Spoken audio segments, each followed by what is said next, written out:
Immediately after this show, please welcome Mr. Dave Thomas.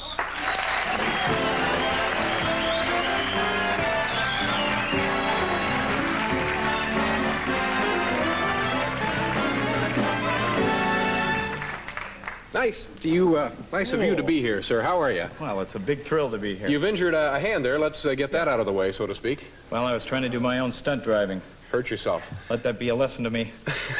For people who, and I can't believe people would not know of this show, it's one of the funniest shows on television. It's on...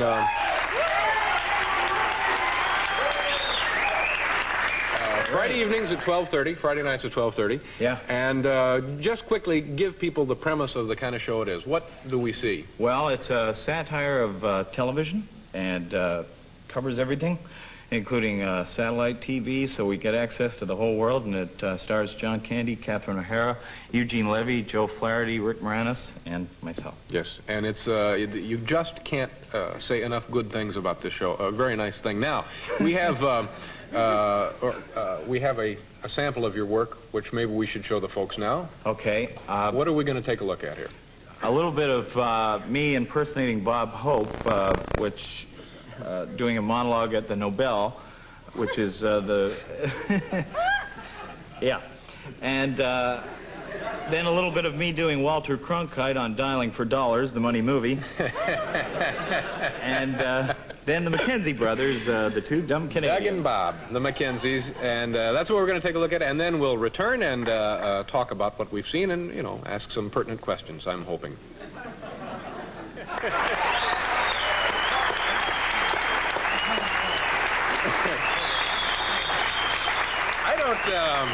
I don't know that, I think you were the first person I ever saw do an impression of Bob Hope. And has Bob seen you do this? Is he aware of this? Yeah, I think I'm the first impressionist that ever tried to track down somebody that they did an impression of and force the tapes on them. So I met Bob Hope in Toronto and caught him in his dressing room and had some people set up a monitor and a cassette machine, and he was kind enough to sit down and watch it, and he looked at my face and he said, he stared at me and he said, I don't know, you don't look like me, you know. You don't look like me at all, you know. Boy. But I heard about this impression, you know. I heard about it about a year ago, and then I put the TV on. It wasn't on. So I guess he figured I did it every week. It ran nonstop, 24 hours a day. So we sat there and watched it, and gee, he's sharp as a whip, and it's a scary thing sitting with somebody who you're doing an impression of, and everything that you do and every little nuance that you say could be taken the wrong way, and he's sitting there and I'm looking at him and I could feel the blood just rushing up to my face. It was scary.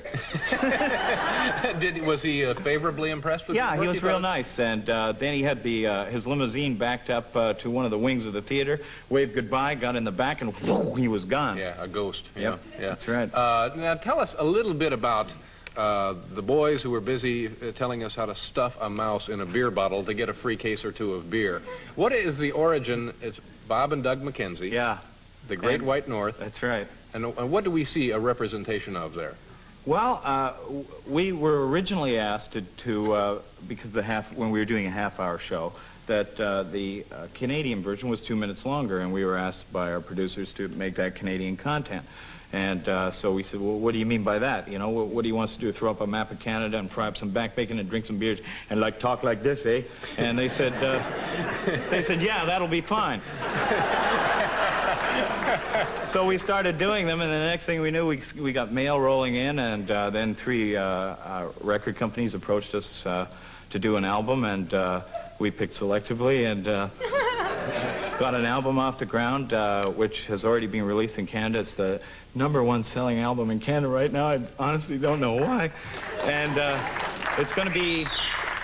Thank you very much. That's my paid cheering section out there. Now, the Canadians don't mind... Now, are you not really making fun of Canadians? Just We haven't got a bit of negative feedback. I think Canadians take it as a compliment. Mm-hmm. And... just to be recognized on television, you know. So We have, that's going to be released on Polygram for Christmas in the United States, December 8th, so... And you guys had a big, Doug and Bob were actually signing records up in Toronto? Yeah, we had a parade up there that scared both Rick and I. We had 5,000 people at a main intersection in Toronto. They had to close down one of the throughways, and we saw the 5,000 people there, and we, oh no, what did we get ourselves into? And this is all the Doug and Bob mania, sweeping North America, and does it ever need sweeping? And just an old joke, and we'll be right back, folks. We have to take a small pause here. Welcome back to the show. It's just about over. We're getting ready to go out for back bacon. I want to thank the studio audience for your participation and attendance. What a fine group of humans. Also, Doc, thank you very much for being here and adding, and Mr. Conrad Janis. Thank you, David. Nice of you to be here with the Beverly Hills Unlisted Jazz Band, and good luck with Mork and whoever else happens to be naked over there where you work. And Rona Barrett, whose new program begins Saturday evening, December 5, 10 o'clock right here on NBC. Nice to see you. And Mick Jagger will be on that show. And Dave Thomas, thank you very much, and continued success with SCTV. Tomorrow night, I will be back.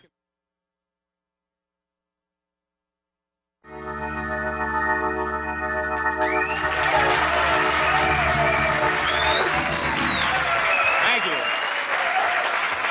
Thank you very much. Welcome back to the show. Thank you, Paul. Thank you, gentlemen. Thank you. This is only our fourth night on the air, and I guess by now everybody in the country knows that we have one of these. But they say, what else do you have back there, Dave? Well, we also have one of these. So...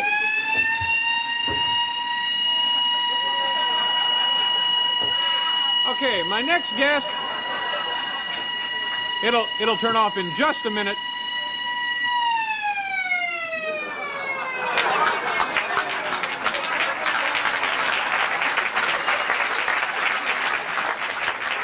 I think that answers the question, why don't other talk shows have one of those?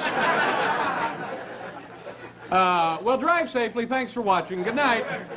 Second City TV is a comedy show which emanates in Toronto, Canada, and for a while it was being done out of Edmonton, Canada, I believe.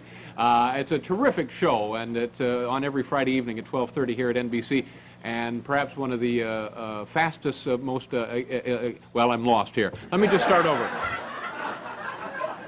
Quickly becoming one of the most popular comedy programs on the air without a siren. The magic of SCTV is attributed to the fine writing and performing. That's certainly the truth. Two of those folks are with us tonight, John Candy and Joe Flaherty.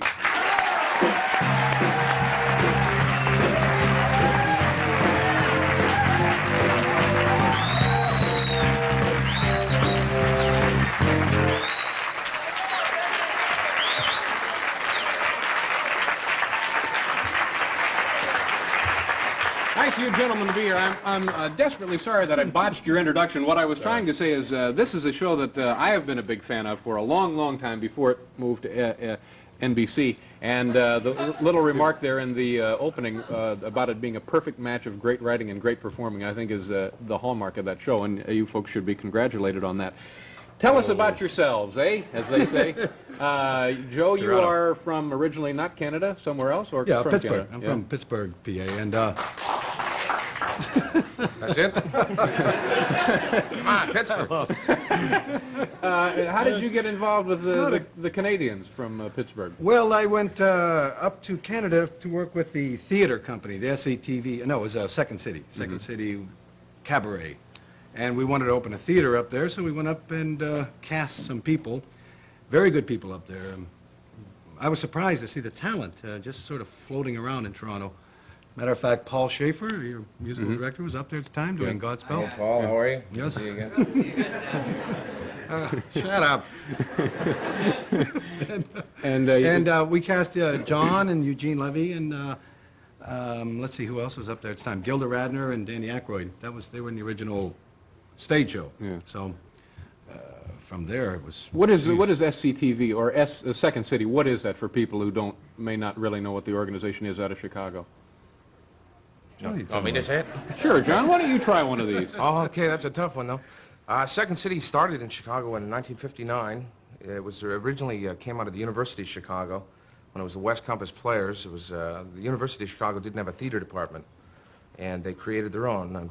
They being Elaine May, Mike Nichols, Severin Darden, Del Close, Bernie Solins, Sheldon Patinkin. There was a lot of people who, I think Ed Asner was part of that. Shelley Berman. Harry Truman. Harry Truman was part of that. And, He had great stuff. a lot. Oh, he was funny. terrific, The yeah. blackouts he came up with. Oh. Little known fact about him: the group scenes that he did, were very risque at the time. Is that right? He was very, very, very funny man. What was the what's the Learned a lot from him. what was the fact that some said that you were the next Harry Truman for a while? Yes, they did Yeah. for a long time, and there's been a curse on my back. Yeah. I've been trying to change that. I've been trying to change that, but damn it, you can't sometimes. No, I know. People won't get off, you know? What does a Second City refer to? What does that mean? Second City. What? It was an article, I think, in the New York Times, wasn't it? There were, New Yorker magazine. New Yorker magazine saying Chicago was second to New York in everything, in every way. Which I don't know if everyone believes that or not. Chicago's a fine town. It is a Toronto fine is a town. fine town also, where Yes. you guys are now doing the show. Pittsburgh's a fine town. Pittsburgh is all right too. Didn't get a huge response. What about Monterey? Beautiful place. Now, when you were doing Queensville, another place where I'm from. Queensville, and this is in Ontario, Yeah. outside of Toronto. Yeah. Tell me about doing the show from. No one? No one from Queensville? Tell me about doing the show from Edmonton. Is this Well, what the last cycle of shows came out of there? Yeah, we're notorious for selling out to the lowest bidder, We ended up there. Now, how does that happen? This is a major Bitter. network television extravaganza, and they're doing it in Edmonton, a city of how big? Oh, geez, it's 800,000 people now. Well, It's growing every day. It's a big city. It's boomtown. Edmonton. while we look up the exact population of Edmonton, we're going to take a break. We'll be back with John Candy and George Gladys.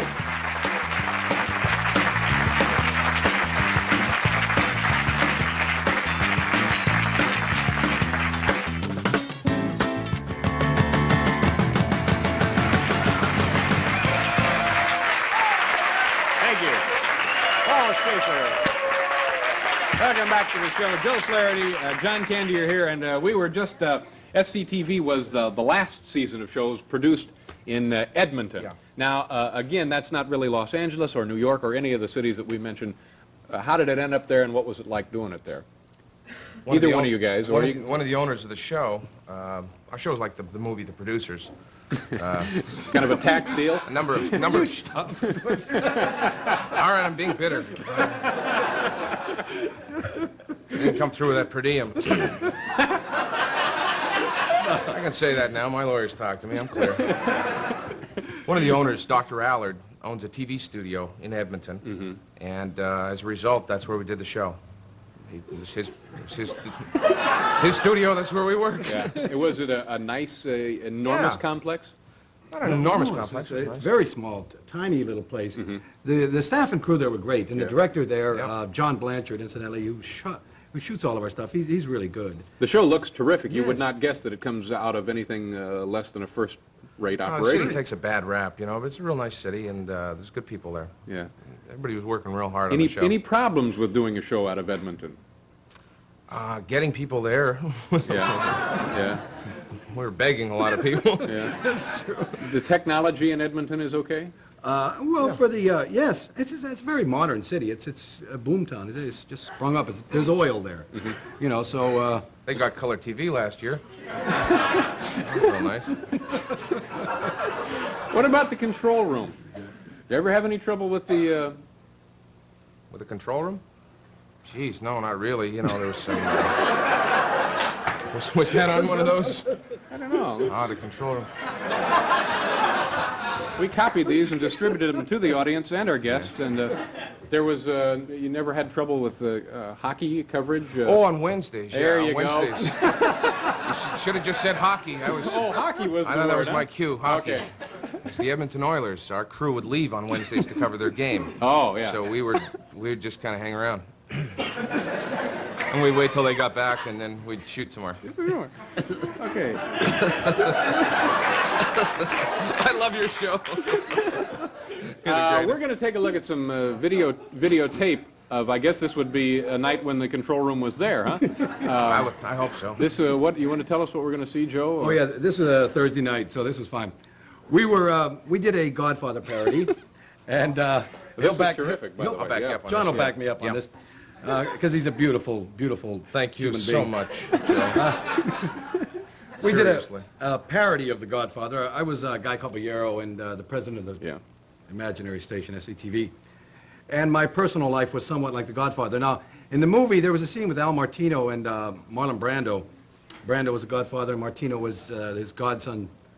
And we did a takeoff on that. I was playing the Brando part. John was playing my godson, but he was Johnny Pavarotti, a Luciano Pavarotti type. So, and this is that scene between the two of them when he's asking him for I need a favor. A favor. Okay. So this is what we're going to see. This was on SCTV recently. Yeah. John Candy, Joe Flaherty. Very nice. Very nice, gentlemen. We're going to pause here. We'll be back in a couple of minutes to talk some more with John Candy and Joe Flaherty.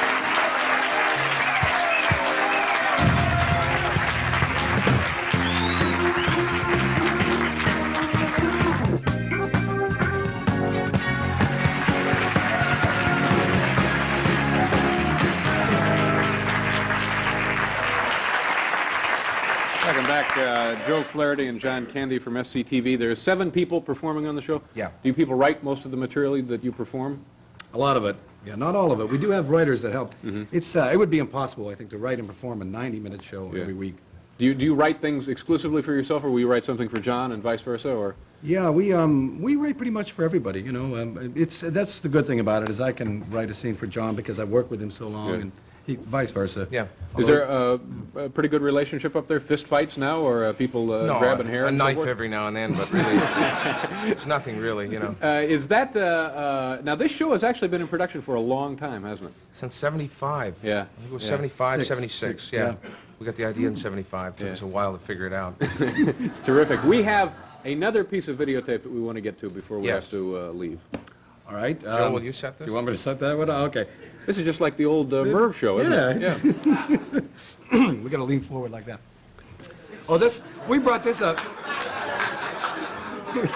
We brought this up because Barry Sand, your producer, produced our show too That's for right. a while there, and then he left to produce his show. Okay, so All here's right, Barry. fine.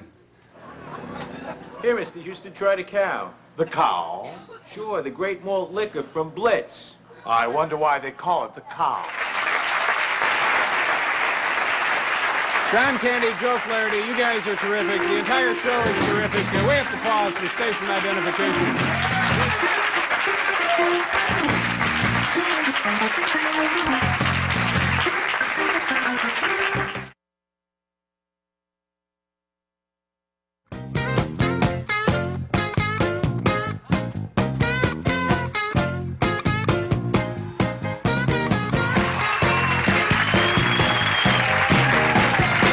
Thank you. Welcome back to the show. We'll try and call Ev another time when we have more time ourselves. My next guests are 2 of the most popular Canadian performers. They hit the big time in the United States since, of course, Robert Goulet and Sergeant Preston of the Yukon. Their album, The Great White North, is a huge success in Canada and is quickly becoming a hit in this country also. From SCTV, please welcome the Mackenzie brothers, Bob and Doug.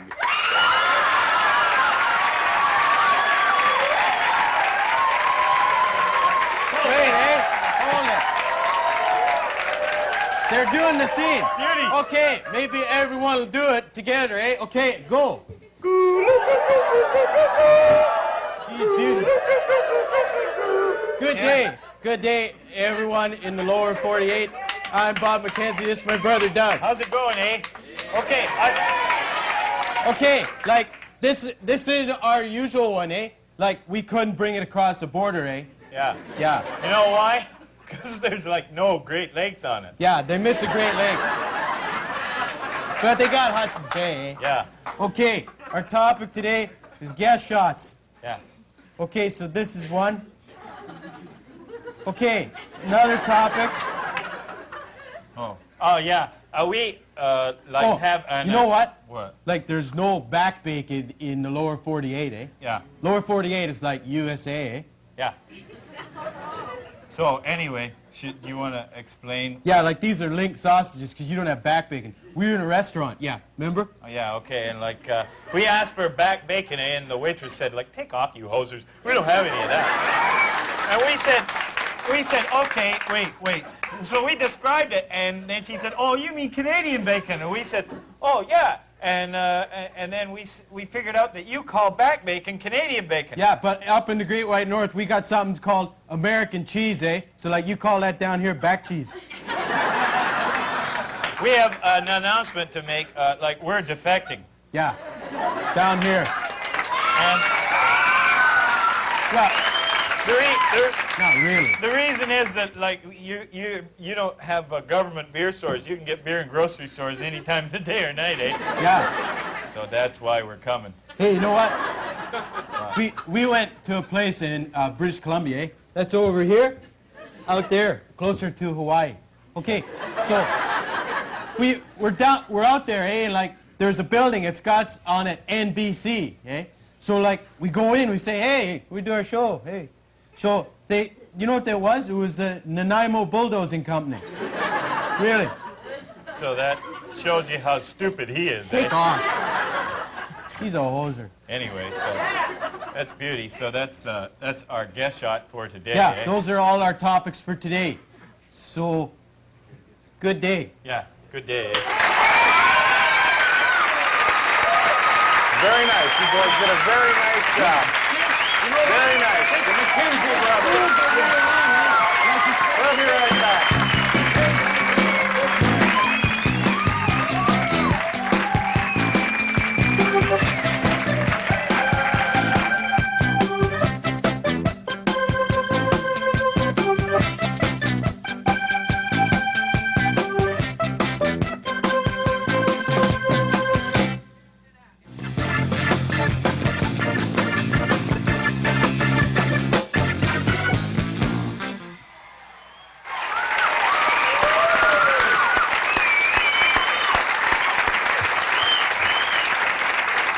That, of course, is Paul Schaefer, whom we heard from earlier in the show. And Bob and Doug McKenzie are, of course, in real life, Mr. Rick Moranis and Dave Thomas from the television program SCTV. Gentlemen, welcome to the program. Thank you very much for being here.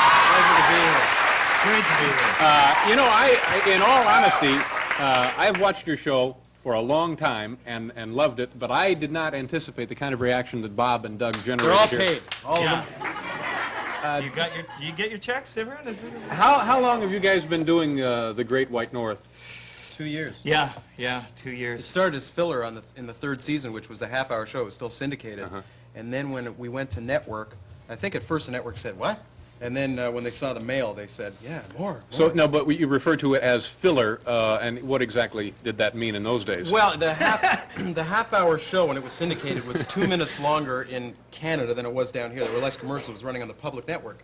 And they wanted something called Canadian content, because the government legislated that a certain percentage of Canadian programming in Canada be indigenously Canadian. And that affected radio and ultimately television. So we said, well, gee, they wanted the extra 2 minutes to be Canadian. We said, isn't the rest of the show Canadian? We're from Canada, and the show's done in Canada.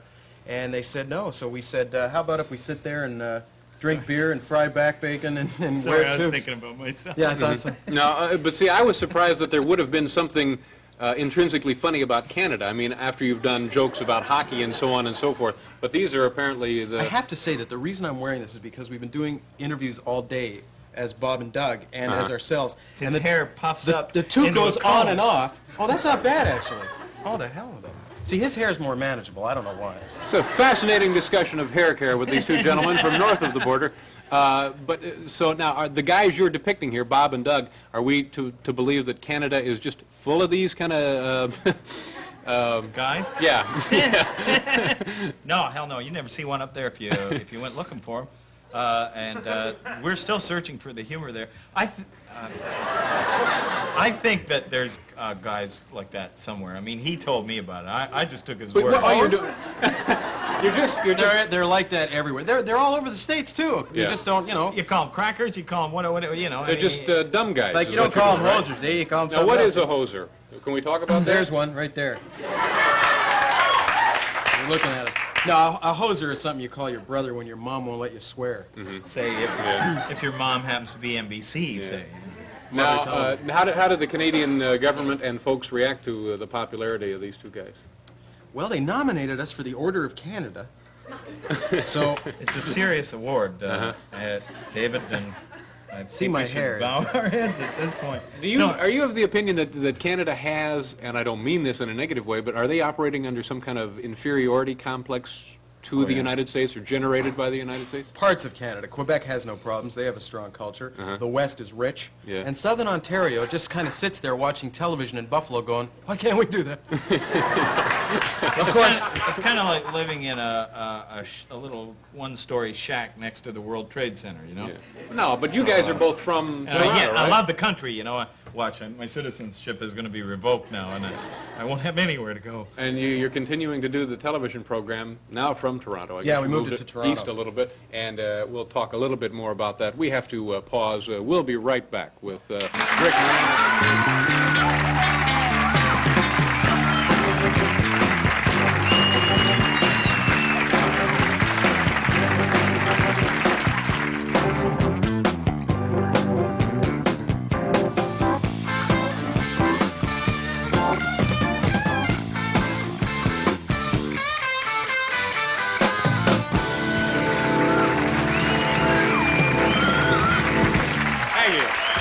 Welcome back to the show. Rick Moranis and Dave Thomas are here. Rick, you were the only member of the television group that did not come through the Second City workshops and so forth, and you were actually at one point pursuing a career as a stand-up performer, somebody who just goes out and tells jokes or whatever. I did do stand-up for a little while in Toronto, and I went down to Los Angeles to try it. Was that fun?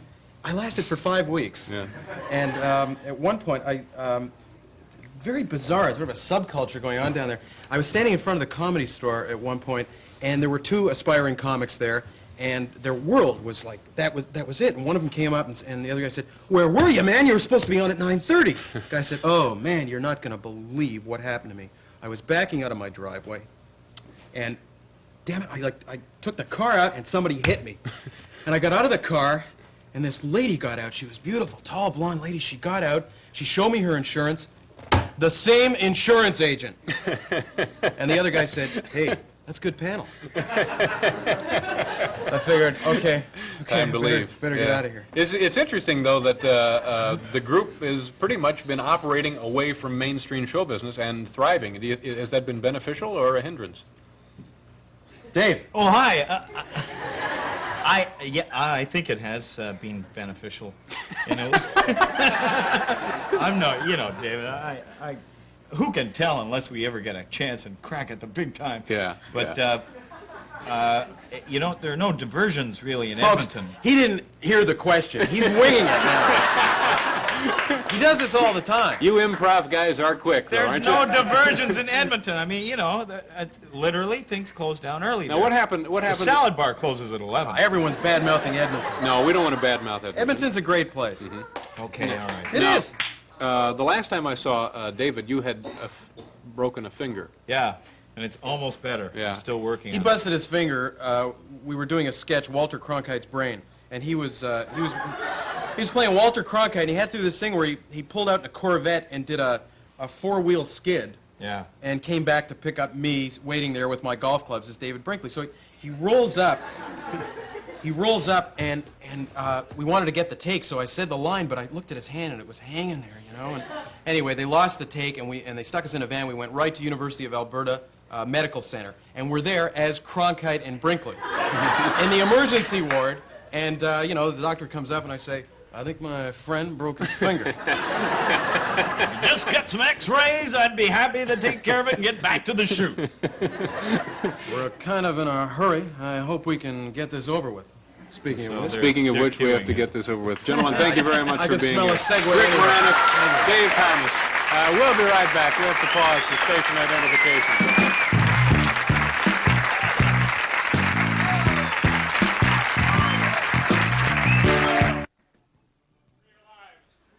Hotel accommodations for most guests of Late Night with David Letterman, furnished by Berkshire Place, a Dunphy Classic Hotel, in exchange for this announcement. For reservations at Dunphy hotels in the U.S. and Europe, call toll-free 800-228-2121. Oh, hi. Welcome back to the show. That's it. We have to turn the juice off on this sucker, as they say in television. I want to thank the folks in the studio audience. You were wonderful, and I appreciate your attendance here tonight.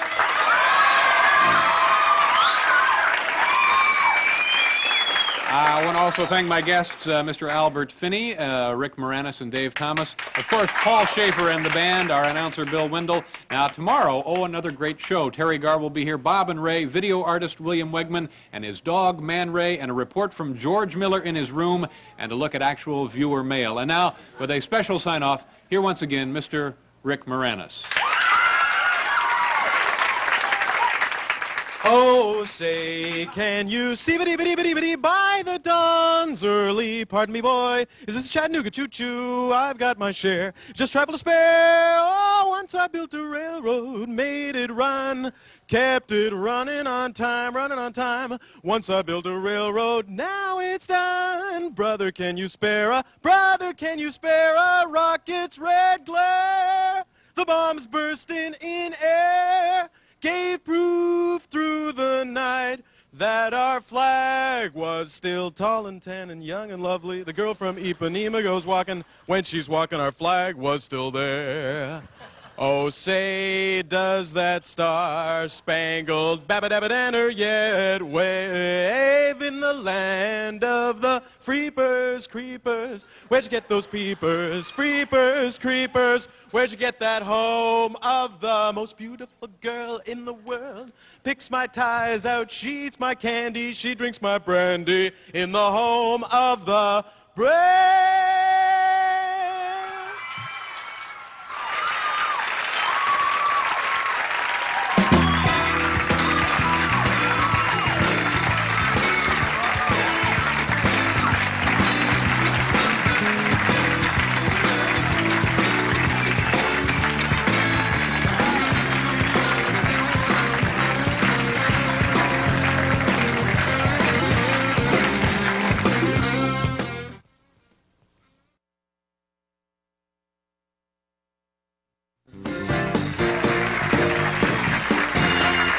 Thank you so much, Paul Schaefer. Welcome back to the show, and if you're like I am at home, you could use that little break there to towel off. That's what we do in the studio. Our next guest is one of the funniest people on television. She has acted on the stage and with the Second City Improv Troupe before joining the cast of SCTV Network 90, normally seen in this time period. It's what it says here, which is usually seen in this time period. We've asked her to join us tonight to confuse people who turned on their TVs expecting to see her show. Would you please welcome Andrea Martin.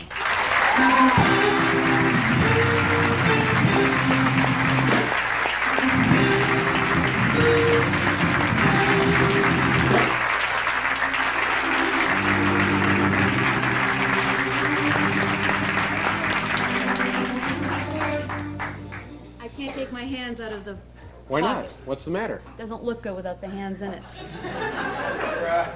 Yeah, you're right. I feel- Whoa! It's not me, is it? No, it is you. Well, I think it's you. Can I see some identification? I don't know why. Last night I have no outfit. Since I had a baby, I have no outfit. So, I bought this last night. Well, I you knew it's for a taller girl, and I bought it. Did you buy it from a taller girl?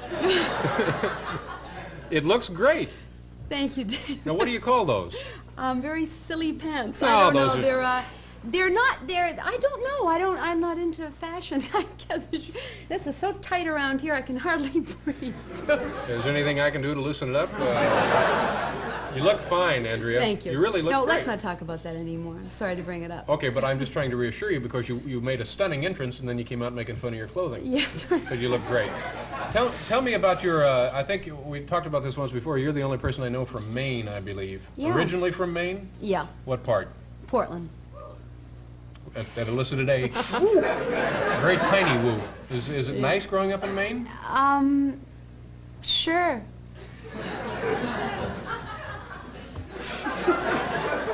Were you in a... No, it was good. It was good growing up in Maine. It was real good. It was really good. Then you moved elsewhere, I'm guessing, huh? Yeah. So good you decided to...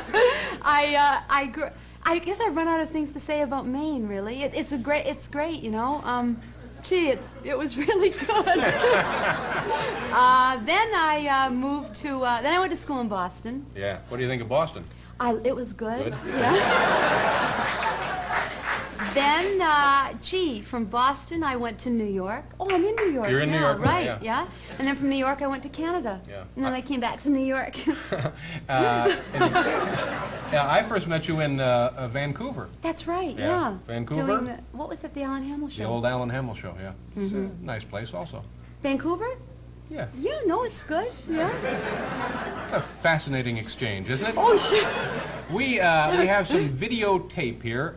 Perhaps you know of what we're about to take a look at and could share it with the folks. Sure. This is something from SCTV, and it's based on Body Heat. If anybody saw it, it's a preview for a movie that one of the station characters that I do was in. Featuring Edith Prickly. Okay. Yeah. And the folks seem to be familiar with that. We'll take a look here, watch the monitors in the studios, and at home, use the TVs. Prickly Heat. With E. Charles Bronson, eh? Yeah, as Joe Flaherty. Yeah, that's terrific. What is it? It occurs to me as I'm watching this that there it seems like there's an endless group of players on your show, and there's not really. It's a total of what? 7. 7. Yeah. And there's only 2 women. Yeah, Catherine O'Hara and myself. Yeah. Is that difficult or cause any problems or fist fights or? Oh, how much time do we have? As much as you like. No, it's difficult. Well, you know, you have 5 men with male points of view, and you have 2 women with women's points of view. So that's roughly what it's like when you have 2 women, 5 men. Yeah. No, you know, and there's all men on the show, and we don't have any female writers, so they're all male writers. No female writers? No. You know what's going to happen now? No. You're going to get crates and crates of material and that's, from you know, that's females. really difficult also when we get submissions of material, and it's really hard to read that material, you know, because if you read a script of somebody when they've sent something in and they haven't been paid for, and it just so happens that's an idea that you had 2 weeks ago and we filmed, you know, and it's filmed, then they expect to get credit for it, and it's very difficult. So now what we have to do is really not open the envelopes, and it's really bad because I think there's a lot of good material out there, you know. Yeah, but it's difficult. People It's real generally difficult, they advise you get yourself an agent. That's the only way a submission That's so can be hard, considered. I know, because you can't get an agent unless you have a job. Oh, it's a rough world out there. Ugly. It's It's ugly. nasty, ugly. It's a big, bad world. Yeah. I wish I were back in Maine. That was good. We have, what do you think here, about 30 seconds? All right, I had a fantastic question for you, but there's no point in ruining an answer in 30 seconds, so we're gonna pause, but we'll be right back with Andrea Martin from SCTV.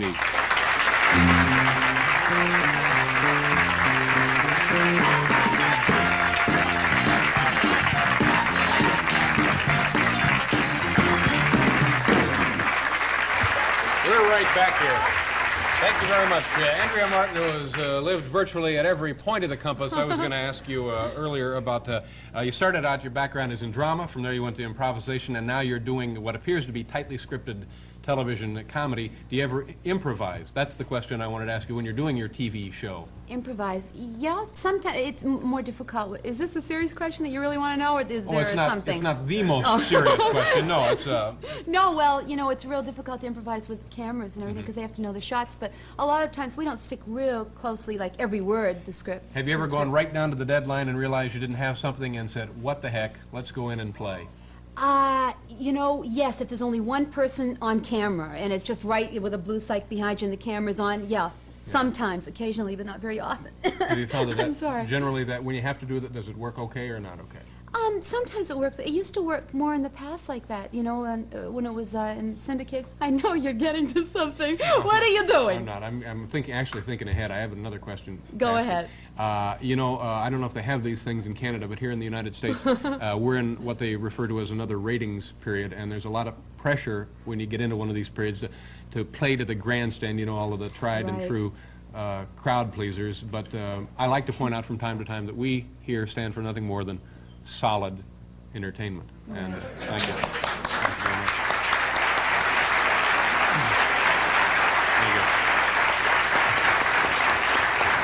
kind of our creed here. By the way, you were making fun of your dress, and I was telling somebody earlier, you just look terrific. Thank you, David. I'm sort of embarrassed, but I feel really great because I've lost 50 pounds. 50 pounds. That's amazing. Congratulations. 50 pounds. Can I just do one thing? I know you're not supposed to do this, but my aunt and uncle are in the audience, and they came all the way here from Maine. They've been married for 35 wonderful years. 35 and I just wish they'd stand up and say hello. There they are. That's amazing. That's great. I don't know if I should do this. I hate to cut into your time, but it's just a coincidence. My grandfather is in the audience tonight. He's having a birthday. Can you turn a camera around? He's 96 years young today. Stand up, Grandpa.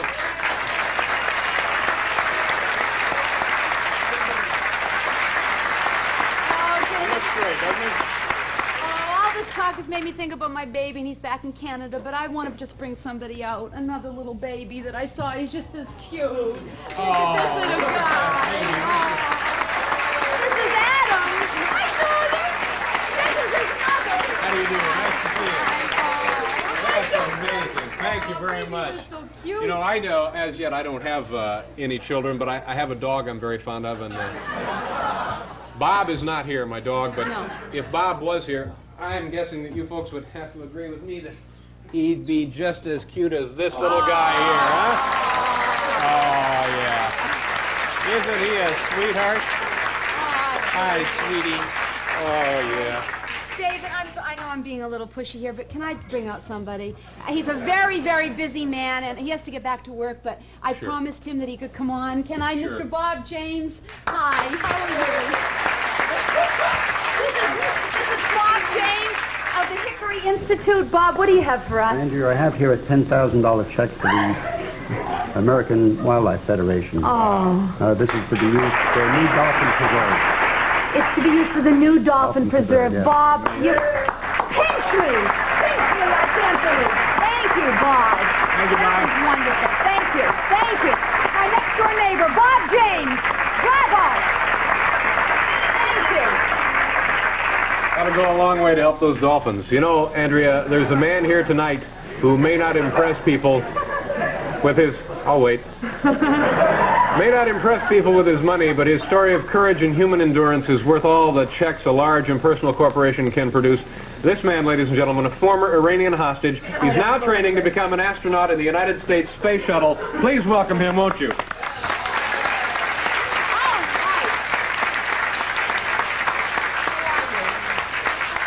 What, we have just a second here. What did you miss most while you were a captive?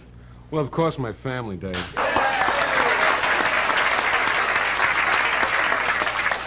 I also missed watching the Mets, the Yankees, and all the other New York teams. Thank you very much.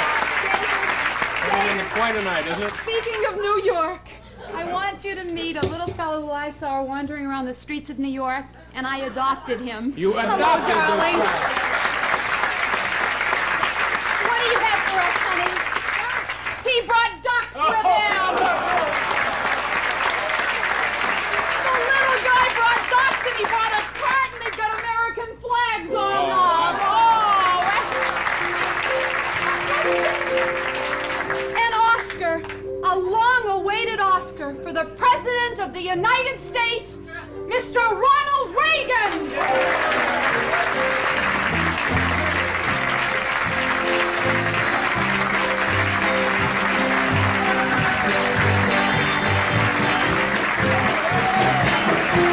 We'll be right back with Graham Parker.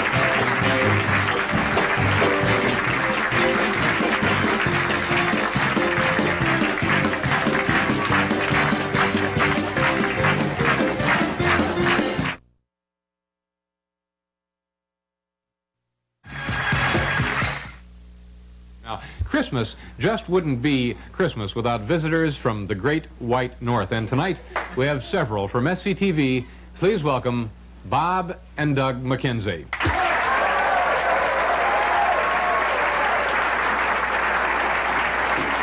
Wait. Hold it, eh? No, you can't start until my brother does the theme, eh? Go. Oh. Don't you help me with it? Like, Oh, Christmas. Yeah. In July. Okay, here's our Christmas July theme.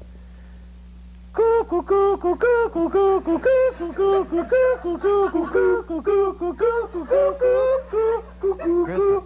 Oh, sorry, I got into the real one. Oh, I got confused, eh? That's our theme, eh? You wrecked it, eh? You wrecked Take off. Oh, okay. Good day and like Merry Christmas, eh? Yeah. In July. I'm Bob Mackenzie. This is my brother Doug. How's it going, eh? We got like some topics, eh? Yeah. It's beauty having Christmas now. Like I got like 160 days to get a date for New Year's, eh? Okay. Okay. They call us up and say, hey, you hosers want to come down for Christmas? We'll take holidays wherever we can, eh? Yeah. Like the whole year's a holiday for us, eh? So. Yeah, we're on holidays anyway. Yeah, we don't mind, eh?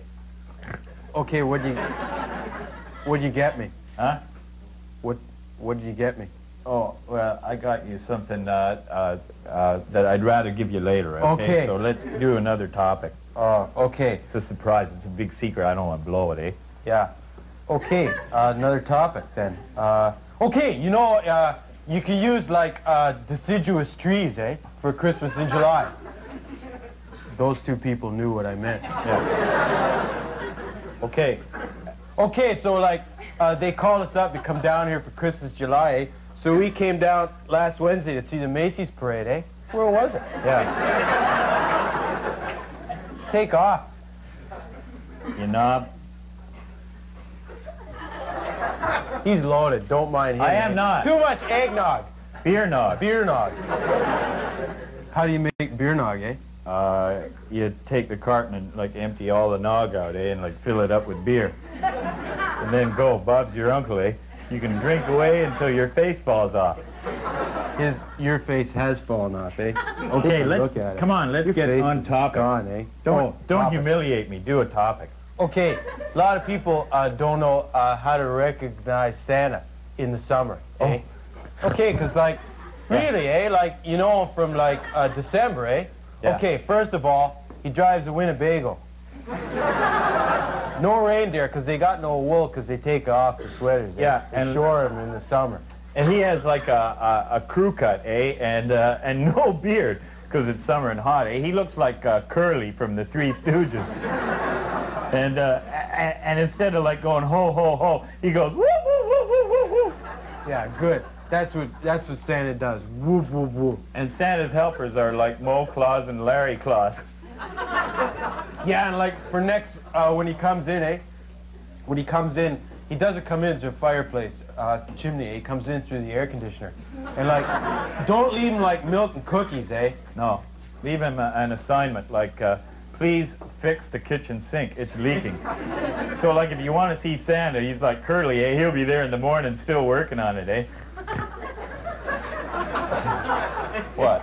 Yeah. Okay, I none think of my topics are working. We all really appreciate your idea. I got new boots, eh? Yeah. But last Christmas. Oh, geez, my beer went over. Beauty! He wrecked his beer! Oh, no. Quick! Get a dog in here to lick it up, eh? That's beer and orange juice. What a nice concoction. I like that. That's a new one. That's some kind of screwdriver, eh? Okay. Look at you. You've really changed. Look at him for a sec. What? Look at his face. Look how dumb his stare is. Have you ever noticed that? Take off. When you look this at guy's making weird faces, eh? Cut? Oh, okay. Oh, good day. Yeah.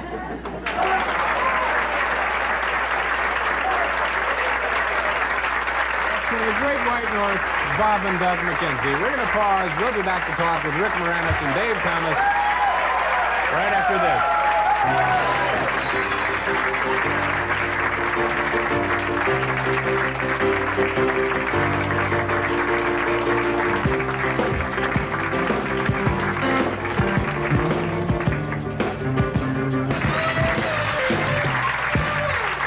Welcome back to the show. Dave Thomas and Rick Moranis are here, and it's Christmas here, as you gentlemen mentioned, in July. You journeyed down from, now you live in Toronto. You came, is that right? Yes, we do. Yeah, and we journeyed down by plane. Must have been very exciting. Yeah, it was. Now, let's talk a little bit about Bob and Doug. How are those, your albums still selling a lot? Gone. It's Off over? the charts. Off the charts. It's a memory now. Yeah. How high on the charts did it get? It went to number 8. Yeah. Yeah. Well, that represents a lot of dough, doesn't it? Top 10. Yeah, that's right. Yeah, we're waiting for it too. The record company says it's in the mail. For, again, and I hate to burden you with this, but Yeah. for people who are not aware of the origin of the Mackenzie brothers, do you want to outline that for us? Your turn. My turn. Yeah. I do He this does all a the time. great- all Folks, right. I just want to say one thing before I do this. Dave Thomas is sitting in this seat here. Maybe you can see this on the wide shot. This is known as the hot seat in talk television because the last time we were here on your show in January, he fell asleep in this seat, right on the I air. didn't really. He actually dozed off? No, that's not fair to you. What happened was that I got. Oh boy! Dozed Somebody off. get me a shovel, quick. Okay, no, I did. I was. You and I tired. were I'm having a having- nice chat. You Right. asked him a question, Yeah. and he I thought you were excluding me. I didn't think you two guys started liked me. lying, That's what it covering was. because he was sleeping. No, really, actually, well, you're probably exhausted, weren't you? Although, That's exactly right. Thank you. but it wasn't apparent from the discussion. No, not at all. And we're going to find him nodding off too if we don't. Yeah. Boy, okay. I don't know. So, I'm sorry. in about Canada, as well as having dollars worth about 10 cents American, we have something called Canadian content regulations, where on television and What radio. are you doing right now? Is this the question you asked This is half an answering hour the ago? question, yeah. Yeah, why? Oh, okay. Why don't you Wanna go have back a to sleep, little Dave? Yeah, go ahead. I'll be here if you need me. In the third season of SCTV, when we were doing a half-hour show before we went on to the network, and the show was 2 minutes longer because of less commercials being on the public network. And the producers asked us for that 2-minute segment be Canadian content. And we said, you know, what do you want us to do? You want us to put on jack shirts and drink beer and talk like we're from the Great White North, eh? And they said, yeah, that'll be fine, thank you.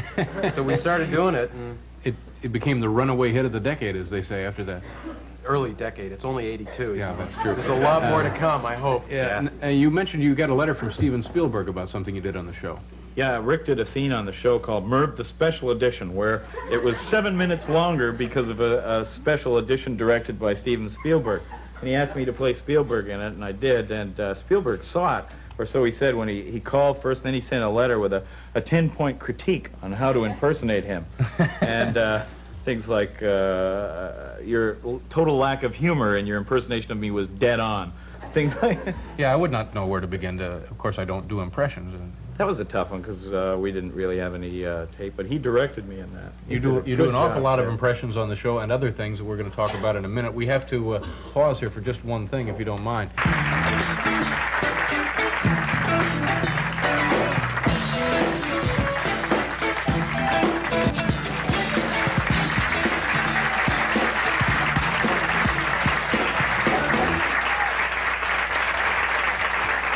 Well, it's really coming down now. Better throw another couch on the fire.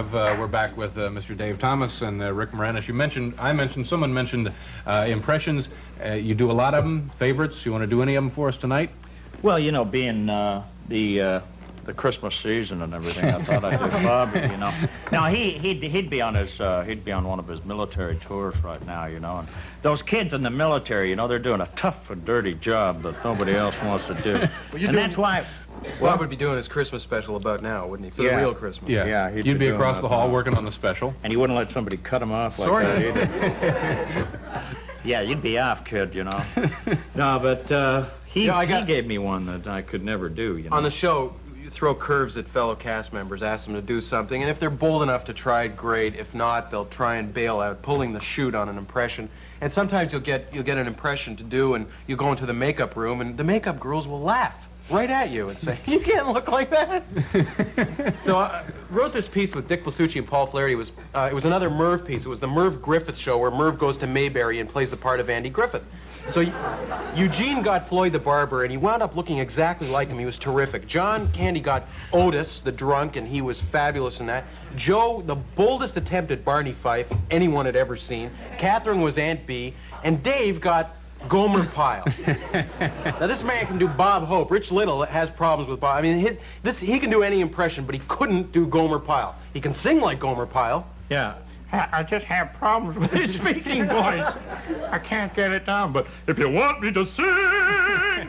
That always struck me as strange that he would have such a goofy speaking voice and a powerful singing So voice. the scene ended at this birthday party, Gomer's surprise birthday party, and Gomer was singing New York, New York, and then Merv turns around and says, "Isn't he fabulous? Gomer Pyle's with us." So we're about to shoot the scene. It's about 10 minutes till we're shooting the scene, and I walk into my dressing room, and I overhear, by accident, him talking to the props guys, and he's saying, "Get me a plate of peas. I just want a plate of peas and set it on the piano." And I go, "Wait a second, what's going on?" I said, Liz, the reason I want the plate of peas is after I do the song, when it comes for me to change into a speaking voice, I'm going to go right to a plate of peas, choke to death. Somebody's got to give me the Heinlein method, but I'm not coming to. So anyway, in desperation, we came up with the way out of it, which was the song finishes, and I go, "Gomer Pyle is with us," and Dave says, "Geez, it's, lame Gomer Pyle impression. Geez, it's really great to be here." And I go, "Isn't that a good Gomer? Fred Travalena is with us." The one he did there is better than the one I actually did, All right. Okay. Bob,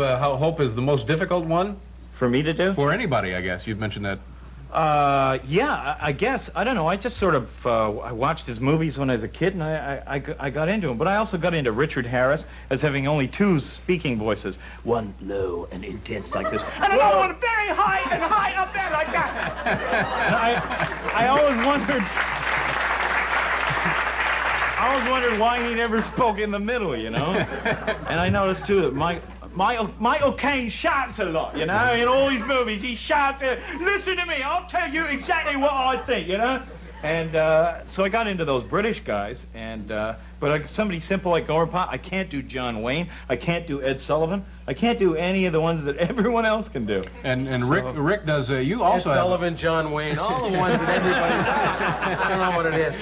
But I don't think anybody else does Merv Griffin that I know of, and Woody Allen you do very well.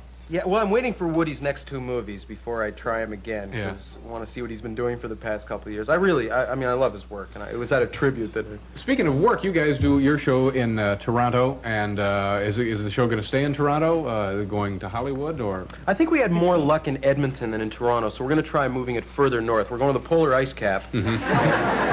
We're going to try... Seems to work. The farther away we get from civilization, the better it goes. It helps. What is next for you gentlemen and I'm Bob and Doug? You had the album? Yeah. Yeah, I think we're going to do a movie with the Mackenzie brothers. In the fall. It'll be a two-reeler, black and white, no sound. We got piano player picked out to do the music for us. Nice art cards, and if it works, we'll do another one for the following Saturday. We have to pause here for just one thing, if you don't mind. Nothing really, this is dealing with Christmas here, embodies the spirit of Christmas in New York, then the hustle and bustle of activity at Rockefeller Center, of course the skating rink and the lighting of the big tree down there. So earlier today, we captured some of that holiday spirit on videotape. Let's take a look at it now. Of course, this is looking toward the RCA building. There's the tree. And I guess they'll be lighting that later tonight, and it'd just be an unbelievably breathtaking sight. And, of course, people doing some last-minute shopping and ne'er-do-wells and thugs alike. In a minute, you're going to be looking at the world-famous ice skating rink at Rockefeller Plaza. And there it is. And it features the world's only skating waiters. There's one now.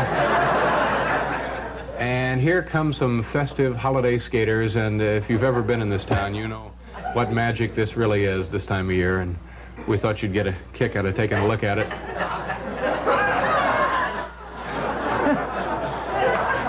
Yes, there they go. The happy skaters on their way to holiday fun here in New York City. Thank you very much for coming down here. Merry Christmas. To celebrate the holiday with us, ladies and gentlemen, Rick Moranis and Dave Thomas. Merry Christmas. We're going to pause here, but we'll be back.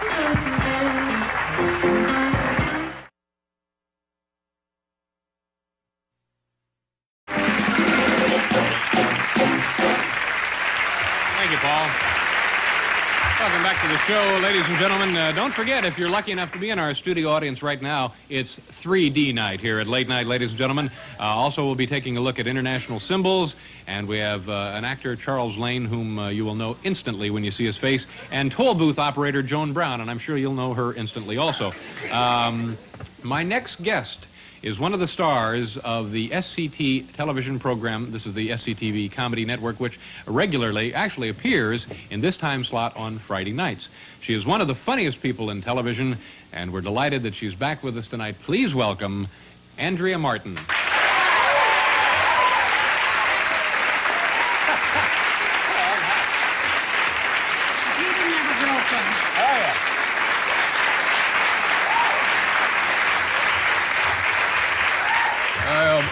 Oh, good Lord, I can see right in there. Woo! I'm sorry. No, don't be sorry about that. It hardly happens on this show where guests would come out and you can look right into Nobody ever the... really looks anymore, so it's a pleasure. Oh, now don't say that. No, don't be ridiculous. Did you see? Well, I did, sure, I did. Whoa! But I mean... no, I don't, you know. You know what? Anyway, it's a lovely garment. Thank you very much, Yeah. David. That's really nice to know. Now, And it's white. They told me if I wore white, it would bounce all over the place. I mean, the dress. Anyway, Listen, yeah. you know, we don't get your show in Canada, where I live. And the last time I did the show, I was really nervous because I didn't know what to expect and everything, and I saw dancing poodles out there. That's right. And the other day I was in L.A., and I saw a Santa Claus on a shrunken head, and then tonight with a pencil. So you see, anything goes here, and I'm not particularly nervous. Well, good. And don't really care. Well, the important thing is that you're back and we're all happy and healthy. And Thank you, David. Now you're not working now. You're on vacation. I'm on a hiatus, they say. Hiatus, sure. Yes, yeah. We bought a house, and the hubby and I are settled right in. Oh, it's been fun. Yeah. A big house? Yes, a big house, yeah. 3 floors. Yeah. Wow, that is a big house. Oh, yeah. Yeah. Yeah. And this would be up in Canada? Yes, it would be. Unfortunately, it's not. It is. It's Yeah. in Canada. It's in Toronto, and it's on a ravine, and a baby. We have a baby, a beautiful baby. Now, the baby, of course, was extra. The baby. They threw it in. No, I can't do jokes about the baby anymore. I think people don't. You know, when I joke about the baby at all, they take it seriously. Like I'm not happy being a mother, and I am. I love being a mother, and you know, I'm just getting to know my child and teaching him words. He says, "Hot." Hot? That's what he says. How yeah. old a boy have we here? He's 15. 15? Yeah. Well. Anyway, what's new? Well, we have some videotape that you've brought Yes. from your show, which will be on tomorrow night in this very time spot. Yes, actually, I'm here in New York City to promote SCTV. You call it SCT, which I thought Oh, was I left cute. that. I'm just flustered tonight. I have ceiling filings in my eyes. I thought it was from looking Well, at and me. this a little also, yeah. Okay, I'm because we have a new show on the air tomorrow night, and if anybody sees it besides my parents. Thank you.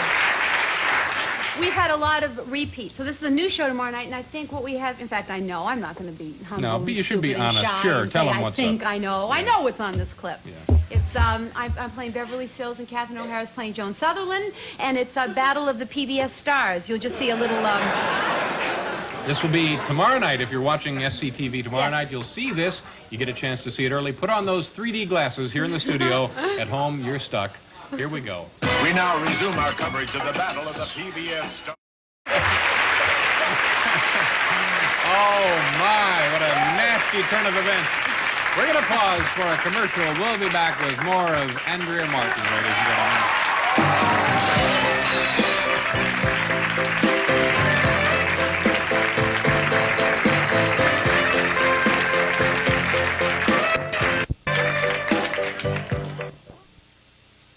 Hi there. Welcome back to the show, ladies and gentlemen. You wanted to mention two things. The gentleman doing Dick Cavett there that on the was Rick PBS. Moranis doing Dick Yeah. Cavett, yes. A difficult impression. He was here a couple of nights ago. He Yeah. does the really obscure, peculiar impressions. Does them well. Yes, and he does them great, and Yeah. it's too bad you couldn't see him. What was the other one you wanted to mention? Oh, I wanted to mention, you know that song that has some special meaning for you and Paul. You guys... Hey, Paul, you know, Paul, when I first started out 12 years, there are some that think I'm still starting out, but 12 years ago, or 10 years ago, I think, Paul was in Toronto, was living in Toronto, and he played played that tune I auditioned with for Godspell 10 years ago. No, not that one. Did you? What was the It was song? either that one or it was... At 20 Man, you've had it, if you know what I mean, and you start wearing Poochie pants before you reach 13. The rest was history, and I've always said you were the funniest. Thank you. Paul, you love the business, don't you, Paul? And by business... And by the business, of course, I just mean the industry. That's right, yeah. Now, Andrea Martin is still here, and now, you do so many wonderful people on the show, and you're going to do another one for us here tonight, in addition to Beverly Hills. We're taking a risk here. We are. Yes, we are. I brought another clip, because I'm a gal with clips. Have clip will travel. Well, it's entertaining stuff.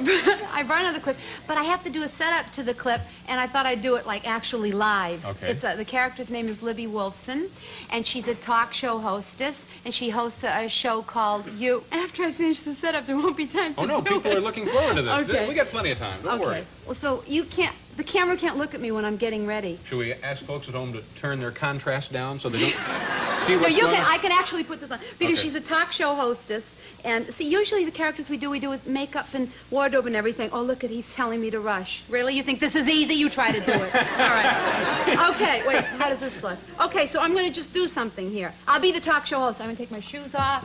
Her name is Libby Wolfson. The camera should go to you and come back to me. Okay. Okay. And here's the camera on me, and now here's Libby Wolfson, ladies and gentlemen.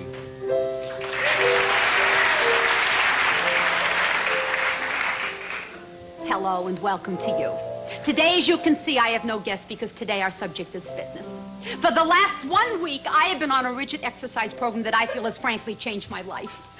I feel better. I have more energy. I lost 1.5, almost verging on 2 pounds. My skin color is better. I feel younger. I'm a better hostess. I'm just better.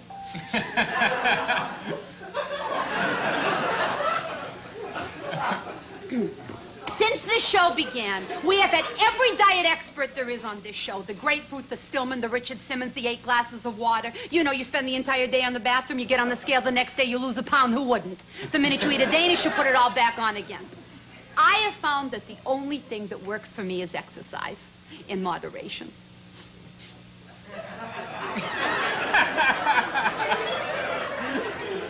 Now look at Jane Fonda. There's a girl who overdoes it. Can I tell you something? If I had her stomach, I wouldn't be that happy. It's too hard looking. It doesn't look natural. So anyway, we took our film clip to a club, and we'll be showing you some clips about what I am talking about, exercise, how it can save your life. I'm no expert, but I know what I'm talking about. I know what it is, too. If I ever see another egg again, I'll die. I've been there and back. Forget the diet. Diets don't work. Exercise. I did.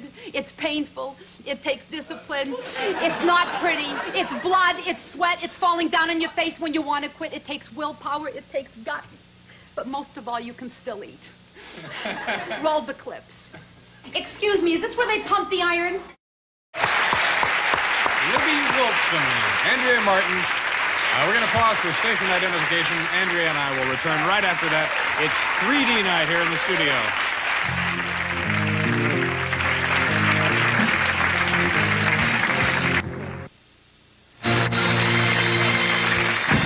Hi there. Yeah, if you have a teen group you would like to rent out this space for dancing every night, feel free to. Paul and the boys will be here, and Andrea Martin, of course, is here, and you were just in the health spa there. Do you actually go to those places? They have them in Canada? No, I actually was in one. How did you know that? Well, that was just a good question to ask. Yeah, it must have been intuitive. Yeah, that was very good. Oh, you're cute. Okay. I was, well, we finished taping a few weeks ago, and I just thought, I don't know why, because we were in Maine, where my family lives. What part of Maine? Portland, Maine.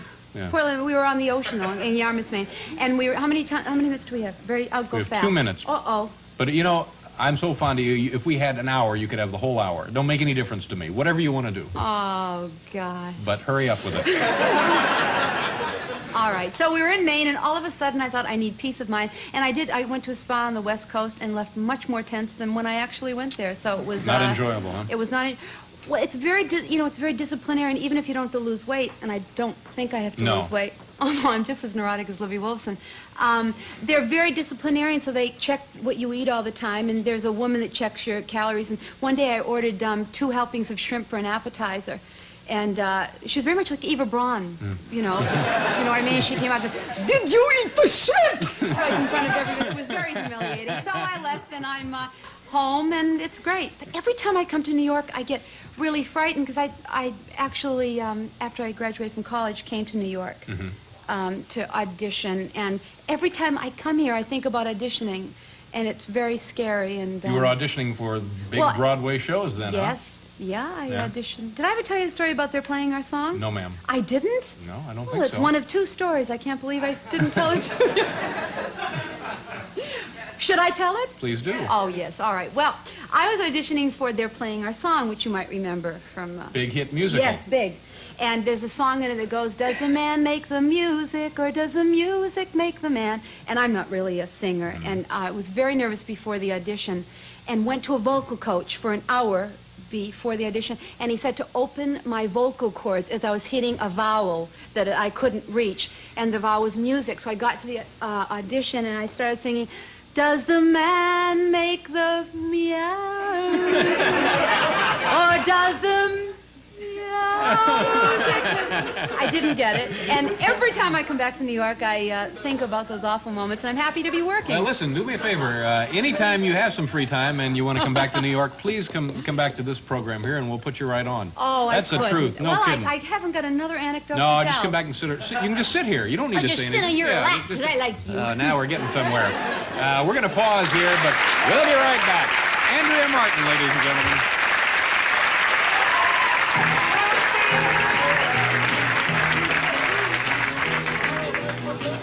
Hello, I'm Larry Bug Melman, and this is my son, Troy Chipper Melman.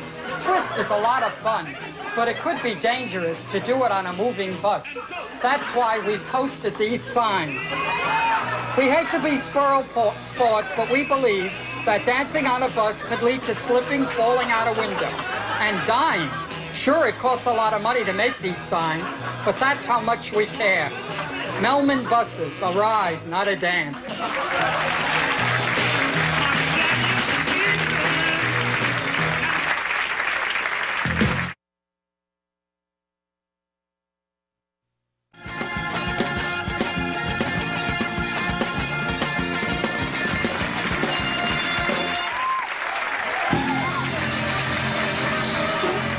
Good heavens. Paul Schaefer and America's premier rock and roll band, ladies and gentlemen. My next guest, I'm very excited to have this woman here, although I'm not really having her here. She came of her own free will. Of course, we invited her. She is one of the most versatile comedic performers on television, and if you are not aware of Catherine O'Hara's talent, we're going to show you now a bit of videotape to familiarize you with this woman's skills.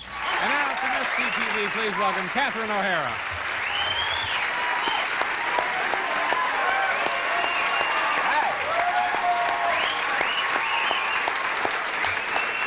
Thank you for being here. Have a seat if you will. That is very impressive, seeing your work there. It's really wonderful. Thank you very much for being here. You do that so well. How does a person go about that? I mean, some of those are really obscure. Meryl Streep, nobody is doing Meryl Streep. What is the process for this? Well, for that one, Joe asked me if I could do... Joe was writing that scene. Joe that I was being- in. Joe Flaherty, sorry. Joe Flaherty and John Candy were writing the scene where they blow up people. They have a guest on and they interview them, then they see if they can blow themselves up. And they asked me if I could do Meryl Streep, and I said, sure. And I'd never done it before, but I just keep saying yes and keep trying. Yeah. And so then I got a tape of Kramer versus Kramer. They had about 2 minutes of Kramer versus Kramer, and I watched that. And we have amazing makeup people. Christine Hart and Bev Scheckman do the makeup, and Judy Cooper-Seeley and Ivan Lynch on hair, and they're the best. Do you get reaction from these people, Meryl Streep, or anybody contact you after you have No. done? No, and I don't even know if they see the show. No, I'm sure they're watching. No, I've gotten letters from fans of people. Yeah. Gilda Radner's fans got mad at me. They did? For doing Gilda. Based on what? What was it not a flattering impression? I thought, it was just silly. It was just, for fun. And I heard, she knew I was going to do her, and I heard she was complimented by that, Yeah. to know that somebody was going to imitate her. But, I don't know. I played her, according to stories from people who worked with her, and it was just a real exaggeration of her, whining. But it's not, she's not a whiner all the time. Oh, It was she's not. just, I just picked one thing because I wasn't sure how to do her, and I picked one thing to go on and went with that. Do people So it know wasn't very good. who you are when they see you out in public and stuff, or? Yeah? Yeah. I guess so, some people. Yeah, they're not, Or to me... they if- look at me for some reason. I hope it's because of that. But you know, what I'm getting to is when you watch this show, you assume that there is a cast of hundreds because of all of the different characters that people... Oh, I know. People are always saying to Andrea, "You're great in that other girl," or "Those other girls, they're wonderful." The other girls, And they yeah. say to me, "You're good in those other women. They're amazing." Now we have had I don't know who they are. we've had some. I think now we've had every member of the cast You from have. SCTV on So, this has program. Eugene been here? No, we asked that he would not come. Oh. We said no, everybody but. We said Good, we'll 'cause I take didn't wanna everybody come but if you'd been Eugene. here. No, he's. I don't guess want he's to the other see one. as that man. Yeah. But everybody sort of says, and this may be unfair, that they say this about you, that you're the one who really enjoys a good time. I don't know what that means. Now, is there? No, there's I certainly think, nothing wrong with enjoying a good time, is there? We did an interview with Playboy, and we were Rick Moranis and Eugene Levy and Andrea Martin and I were interviewed together, so we all knew what each other was saying. And Joe Flaherty was interviewed by himself, and Dave was interviewed privately. And when I read the article, those two were going on about people in the cast and about how I am some wild woman, Mm-hmm. but like a prudish wild woman. I stay up all night but do nothing. Just it's like, yeah, I'm up till 6. So I'm in the- my pajamas. And The rest of the day you're fatigued for no reason. Yeah, that's... I sleep in every day. I'm nocturnal. I'm a slug. I sleep till 4 and 5 every day if I don't have to get up for work. Ooh, really? And even when I was doing the show, we'd have 7 o'clock calls, and I would go to bed at 5 for no reason. Yeah. Just foolish, I guess. Well, the show is, of course, you don't need me to tell you this. It's a huge success and a terrific piece of work, and everybody was rightfully rewarded with many, many Emmy nominations, and congratulations on nice. that. Now we have some more video tape. Catherine, if you would like to explain what we're going to look at. I think this is a raunchy nightclub act singer. I was doing sort of a hotel strip nightclub player, and it's sort of based on Rusty Warren, that kind of woman. This Nice was girls. in the party records, right? Yes, this kind party of records. sort of blue humor. Bounciers, yes. Yeah. All right. And This is Dusty Town. Is the name of this one? Yeah, Dusty Town. Okay. Here then is Catherine O'Hara as the famous, you know or you love her, Dusty Town. Catherine O'Hara. That's very nice. Now, did you write that material that is so? No, actually, the name is Dusty Town. It's like a cheap mix of two names: Rusty Warren, so he's Dusty, and Sylvia Town, who is this woman who made this album that my friend Robin Duke bought for me from the silly grocery store. And she used to teach at University of Toronto, but now she doesn't act like that. And she's the one that says, "Isn't that cute?" after the filthiest jokes. It's like, "Isn't that the sweetest little perverted thing you ever heard?" Yeah.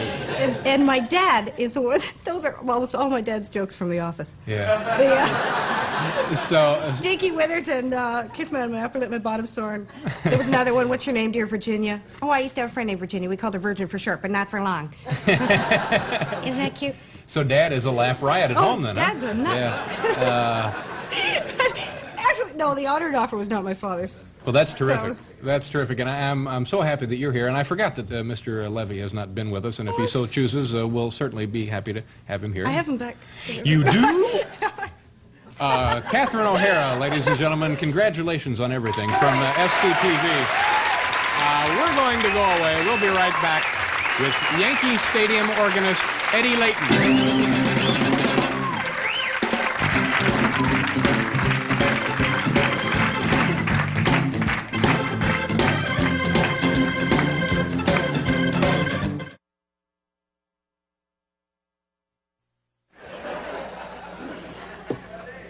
All right, one more interview. My next guest was a member of the Toronto Second City Company and was featured in such television series as The Associates and I'm a Big Girl Now. He is now the newest cast member of NBC's SCTV network, normally seen in this time period, and has already made himself a lasting impression for that program. Martin Short, ladies and gentlemen.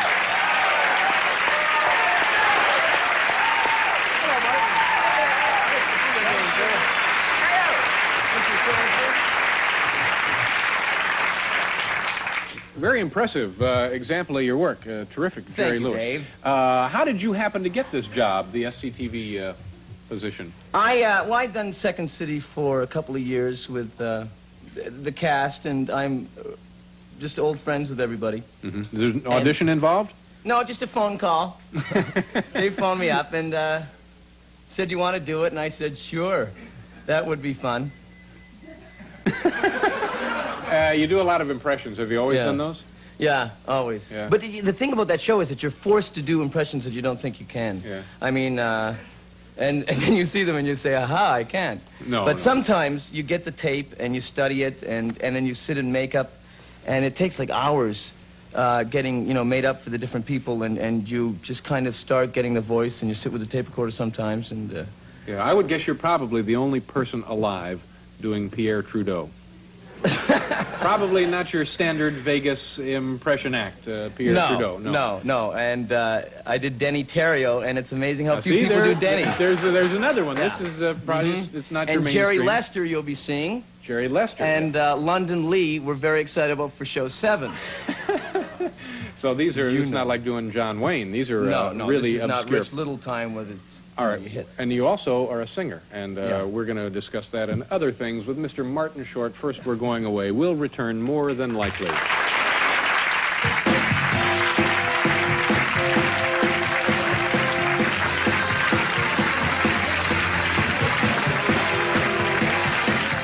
Welcome back. Martin Short is here.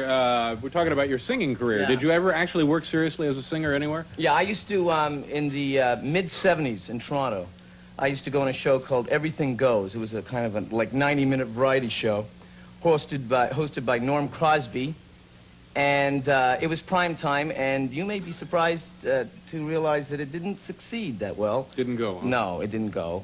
But they would have major guests coming in. Whoever was playing in town would play, and I would go on and sing. I would be very nervous singing, And one night I went there and I found out that Tony Bennett was going to be singing, and I was, Tony Bennett was like one of my idols and still is, and I was, thinking, God, I can't, how do you be in the same show as a singer with Tony Bennett? So they said, don't worry, he's on the beginning of the show, you're on the end of the show. And meanwhile, there was a snowstorm, and he arrived, and Tony sang. He got there about 20 minutes late, but he sang his heart out. And he was just, forget your troubles, come on, get happy, the Lord is waiting to take your hand. And then they said, Tony, wait, I would wait till you get on stage. I was in the makeup room, but you see, he's excited. He got out, and he's singing and singing, and the crowd is going crazy. And then they say, you're next. And I said, what do you mean? What do you mean?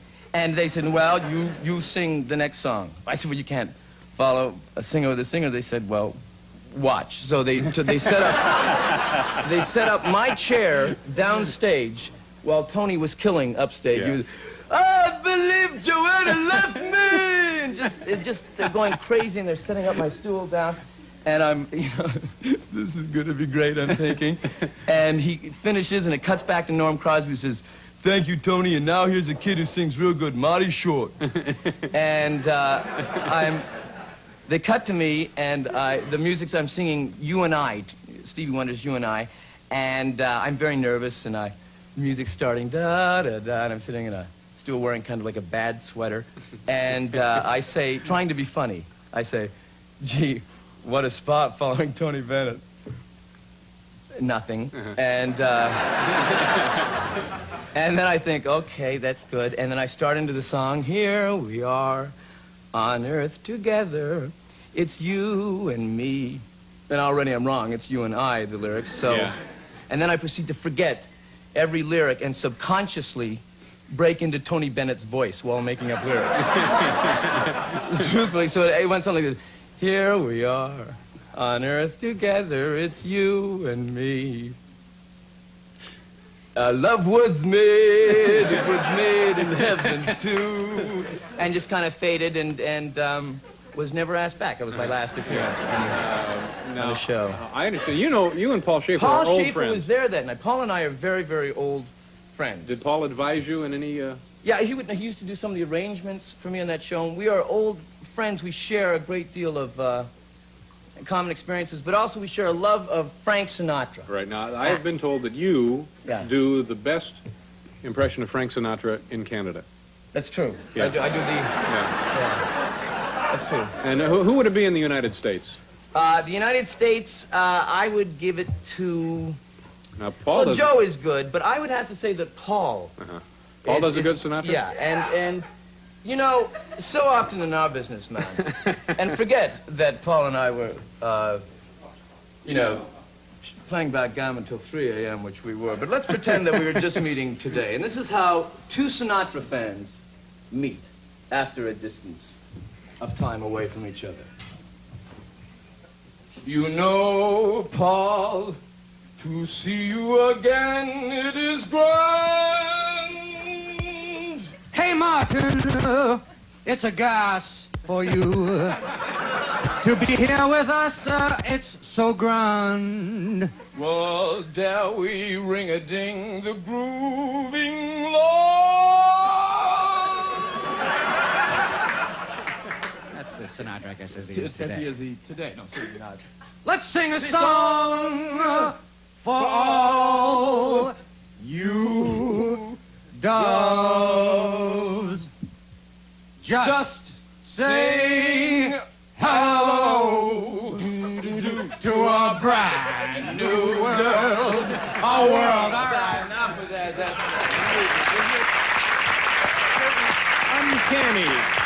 Here's the pause. We'll be back with Martin Short. Unbelievable. An uncanny likeness. We'll be right back, folks.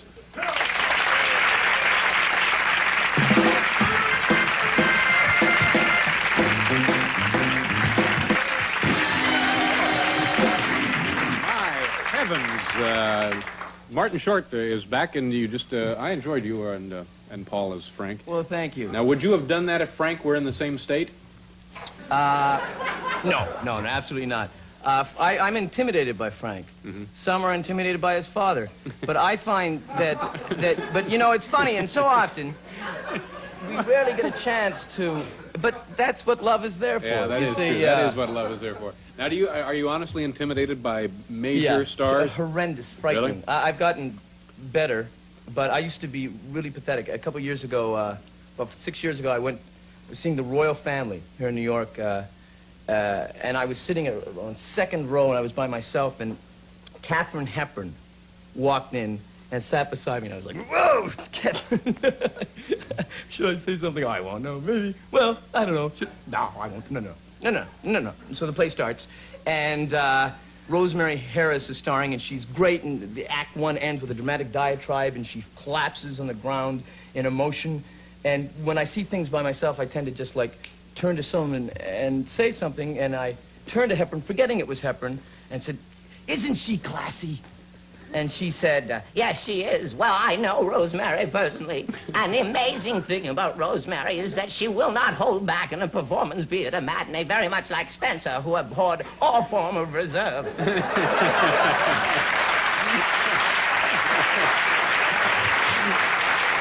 And while she was talking to me, I realized that I just turned and grabbed Kate Hepburn's arm and said, "Isn't she classy?" And Hepburn, you know, while talking, I'm thinking this, so when Hepburn was finished, I said, "Well, Miss Hepburn, you're no slouch." and Catherine went, "Oh." So anyway, I never looked back, you know. That's great. You were maybe hoping for drinks later. Didn't happen, huh? Drinks or at least a dance. A dance, some sure, form, yeah. A close thing. Now, what do you hope for yourself now? Singing is not... Singing is over. Yeah. Singing is finished. I would like to keep doing the show. Actually, I would love to do a Broadway musical. It's something I'd always like to do. Didn't you audition for a play once? Yeah, I once. Serious?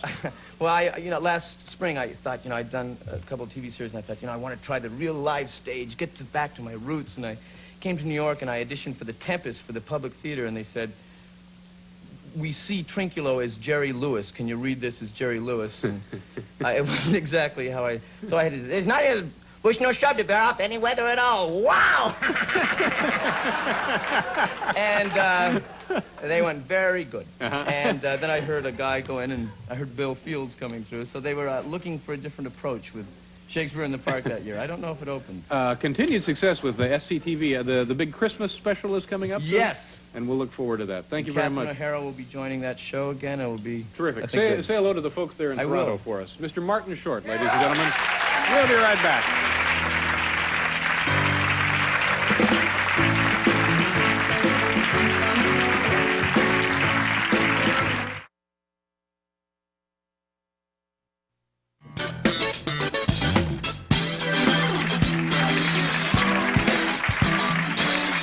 Hi. Hello and welcome back. My next guest is one of the members of the SCTV troupe that has its own comedy show on this very network, Fridays usually. Let's take a look at some of the work our guest has done for that show. Watch carefully. Use the monitors here at the studio. At home, TVs will work. Dorothy. Yeah. Ladies and gentlemen, please welcome Mr. Eugene Levy.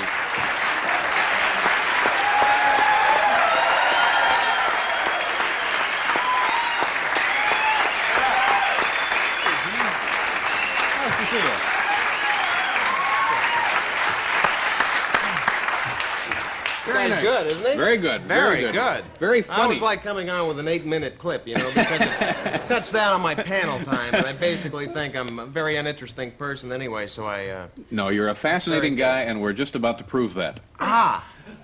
Let's roll the clip. Tell me about now Perry Como and Merv Griffin and Gene Shalit. Do you ever hear from these people or anybody that you do on the show? I got a letter from Gene Shalit, actually. We had a spread in Life magazine. I don't know if you caught it. 8 pages, very big, very big. Not everybody gets spreads in Life. No. We got a spread in Life. Anyway, I had a couple of pictures of Gene Shalit in there, of me as Gene Shalit. He wrote me a letter saying that I've done more for his career in the past 20 years than he has done for his career, and said that if he ever gets into deep trouble in the business, that he'll start impersonating me. The one particular, the Perry Como, I can remember the Emmy Awards a while back. Yeah. That particular clip was the highlight of the show, in my opinion, at any rate. And you ever heard from Mr. Como? Not personally. Mm-hmm. No. Well, I've been waiting for a call, but I haven't had one. But his people His have people, told yeah, me, the man well, has his, people. Yeah, his people. Have your people talk to my They're people. like Moonies, aren't they? They're Yeah. unbelievable. The Everybody power has this man people has. in the business. The man has people. Yeah. I don't have any people myself. Well, you should But get I'm some. working on it. But he was putting together a Christmas show, and his producers or somebody said that they showed him the clip. In fact, they inserted that clip into the Christmas show when they were doing the rough edit of it and showed it to him. He loved it. That's good. Now, tell me about doing Floyd the Barber from the old Andy Griffith show. How does one go about that? Really good makeup. Yeah. Helps. I loved Floyd the Barber. I thought he was the one of the best characters on the show. Very lovable. And, Yeah. I mean, he really was. He was funny and just a great. And you want to know something? I can't remember his name. Does anybody know his name? The actor the guy who that played Floyd the Barber? Jack Jack Dodson. Well, he. No? Well, what? Is anybody over here? Really? Floyd Armando? No, that wasn't it. It was Jack. It was, well, this is good. Let's And go this on is to, also a good way of killing time on the panel. But anyway, he was great. Yeah. Let's And, go on to famous landmarks for 40, if we could, please, Art. We'll find out the man's name. But, you know, did you start out with the physical appearance and then the voice, or vice versa, or does it make any difference? No. On that particular show, there was a sketch, it was a Merv Griffin sketch about Merv Griffin and Andy Griffith. They called it Merv Griffith. And every character in the show, nobody could do in rehearsal. You know, I had Floyd the Barber to do in the script. I'd never done him. I couldn't do him in rehearsal. Joe Flaherty had to do Don Knotts. It's real hard. Those are hard impersonations. But we have a really crack makeup team on the show. And once we got into makeup, and I looked in the mirror and I saw Floyd the Barber, and all the mannerisms just seemed to come. Then you it know, fell and then into it just place. came Sure. really naturally. And it's- We do have some more videotape. Uh-huh. Are Oh, we yeah, going to take a I look at really that now? come prepared. No, we're not going to take a look at that now. No. Forgive me. I thought we were going to take a look at that now. No, well, it doesn't matter to me. It's your show. You can look at it when you want. Tell me about tell me about a movie called Cannibal Girls. Uh-huh. See? Very big. 1970, most people start, when they start in the business, with small parts and work their way up. I started with a starring role in a feature film and wasn't really prepared for it. And also learned that you can't improvise a feature film. Can't go in and wing it, huh? But it did very well in Europe. They did 2 versions. That was done in 1971. Actually, Andrea Martin and I starred in that. Mm-hmm. We won the Best Actor and Actress Awards at a horror film festival in Spain. It was called the Sitvig Award. Oh. And for horror film festivals, and we actually got the award. I never saw it, nor was I paid for the movie. But you learn. Yeah. In the business. And that was the thing. It was American International, I think, distributed. It went to Europe. They also did 2 versions. The director wanted me to. They did an X-rated version for the European market, and the director took me to dinner one night, which he never did before, and sat down and in a very jovial mood, kind of talked about how exciting it would be to do an X-rated version of the film, you know, and kind of described the scenes that I would be doing in the X-rated version, and you know that it would be a lot of fun, and you know, and it might have been if you're not thinking in terms of a career. And the scenes didn't really knock me out, you know, like just being a nude corpse on a table, and being in a somewhat compromising position with a young lady, and the young ladies they brought in to do this X-rated version actually were not actresses. No kidding. Yeah. Huh. So I didn't do it. Oh, but the film went on to great blank and fortune. Yeah, and so have you. Now we're going to pause. We'll come back. Then we'll take a look at more videotape with Mr. Eugene Levy, folks.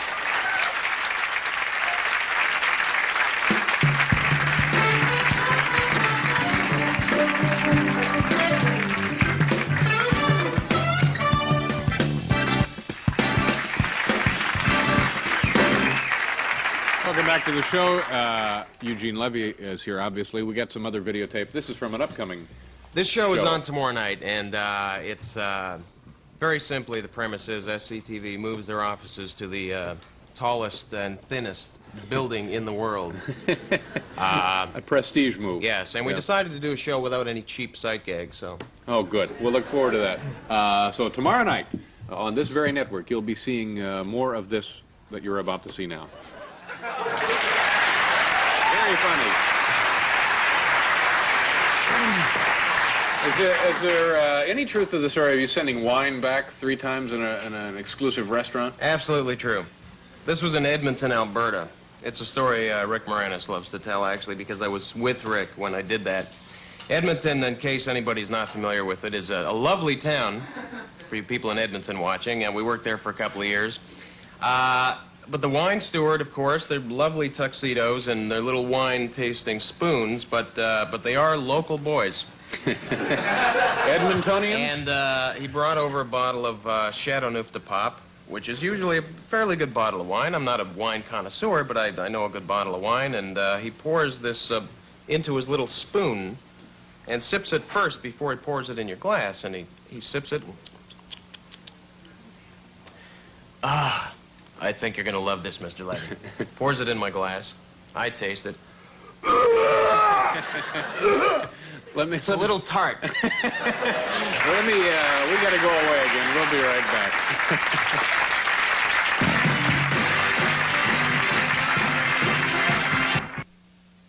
Eugene Levy for being here. Also, Ruth Gordon. We'll see you Monday. Paul will be back. My thanks to Leon Pendarvis. We'll have Barbara Walters and Leslie Nielsen. Have a good weekend. Good night.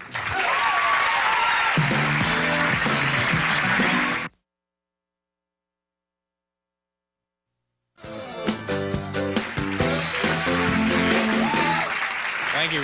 Before we go any further, I have to apologize for something that occurred on last Thursday's show. For the first time, I'm ashamed not only for myself, but for the usually fine production staff of this program.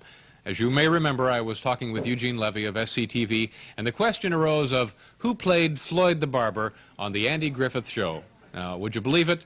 None of us knew the answer. How could we be so stupid? Well, every grade school child knows that Floyd the Barber was portrayed by the late, great Howard McNear. And now, to repair the damage we did to the memory of an actor who gave us all so much joy, we'd like to present our tribute to Howard McNear. Paul?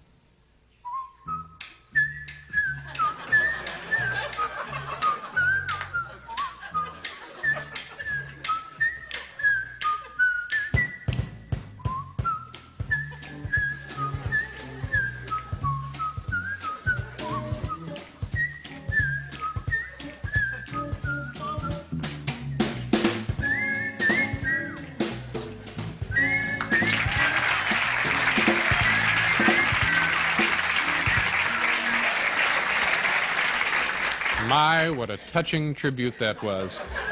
Also, I forgot to mention everybody who participated with our bad phone calls tonight receives, of course, the lovely Late Night with David Letterman facial blotters. Yes, for when the time occurs that your face needs blotting, do it with one of these. Also sponges if your face needs sponging. So.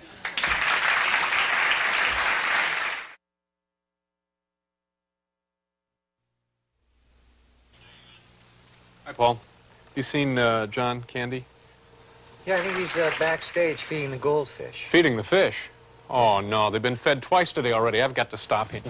Oh, no. Oh, no.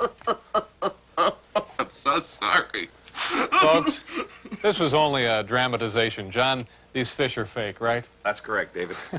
But if our little demonstration today prevents even one fish from dying from overfeeding, it was well worth the effort. Thank you very much, John. Thank you. I appreciate it. Thank you, Paul. All right, let's start the show now.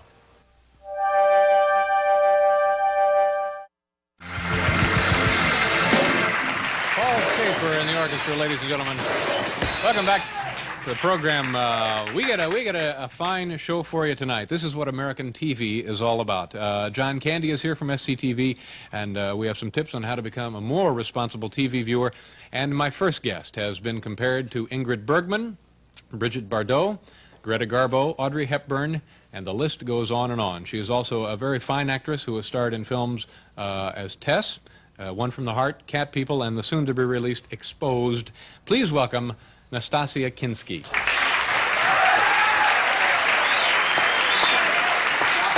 How are you? Nice to see you.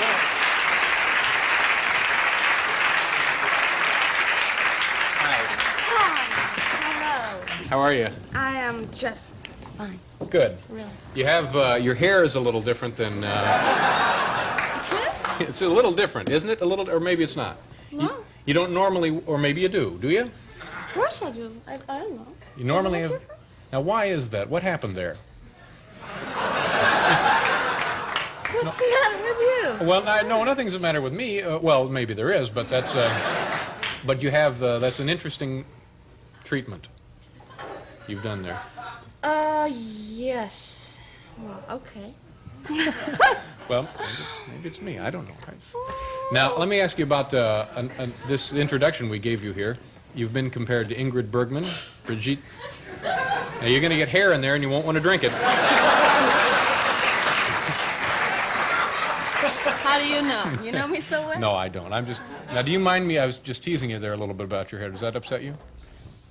No, I just don't understand what you mean. Okay, maybe it's... I don't know. I'm sorry. Brigitte Bardot, Greta Garbo, Audrey Hepburn, and the list goes on and on. Now, does that bother you being compared to those legendary film actresses? Nastassja? I'm not sure. It does bother me quite a lot, actually, and I hope people don't ask me these questions because I think it's so silly or whatever, or I'm... Well, you must be First flattered. time You must be flattered by I that. am very Sure. flattered, but the way you say just about my hair, I just Oh, now, don't are you understand still it. upset about the hair? No, I'm not. No, I'm sorry. If I hurt your feelings by making untoward remarks about your hair, please forgive me. All right, I'll forgive it. Okay. No, this is crazy. It speaks me, and I don't understand it. So Well, you should explain it to me. Well, I just think that people are taken aback by your abilities at an early age to be a fine actress. Uh-huh. Yeah. Now, let me ask you about the snake. Do you mind if we get into that? The snake? The picture of the snake. I think you think I'm somebody that I'm not. Well, we've made mistakes before. Let me just... It's no big deal. It's okay. No, do you want to show the picture of the snake? Let me see it. I've never seen it. Never seen the picture.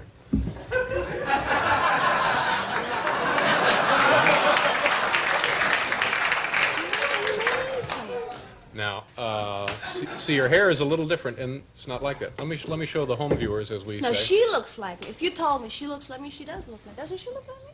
Whoa. Now, see, this is... now, what kind of snake have we got here? I have no idea what kind of snake that is. Do you? Is it? It's not your snake, obviously. No. No. Now, but I understand this photograph was your idea to take the picture with the snake. The thing is, we brought in all kinds of animals, like, comment on dit, monkeys. Uh-huh. and two snakes and papagayi and, you know, these big birds and all of that. And we chose a snake because she's, I don't know, she came that way. Did this frighten you to be engulfed in this snake, be wrapped up? No. Didn't frighten you? No. Now, he's got his tongue I think there. she was, or he was more frightened than I was. Yeah. And it was very, was an incredible feeling. And was very, she was very afraid by light. No, it was. She was very afraid by light and by any movement my body did. So as soon as I did a movement, she would do a movement, and we would keep on doing movements, and we'd never, you know, sort of get to each other. So the funny thing is, I was talking to Avedon once about it. That Avedon being the man who took the photograph? Right, Yeah. being the man who took the photograph, is that he said that one day he would show, you know, all of these pictures till it came to that moment, because it was the one and only photograph that would, you know, so we would have some kind of connection. Otherwise, the foot would be there and the snake would be there, and would all look, you know, wouldn't, the music of both our beings wasn't quite right. So. Anyway. He's got his tongue sticking in your ear there, which must have been a little unnerving. Would be for me. Well, we're not alike. Oh, that's. It's a very, very nice photograph, though. Thank you. Yeah. You're very young, aren't you? Depends. God, I look at myself up there and I look awful. See, that's what I was talking about earlier.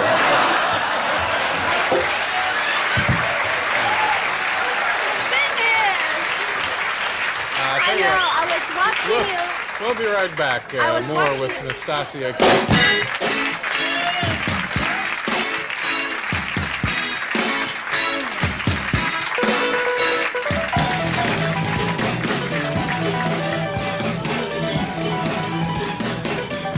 What is next for you? After Exposed is the film that's coming out soon? What are you going to do after Exposed, that? I did a movie called Moon in the Gutter with Jean-Jacques Benex.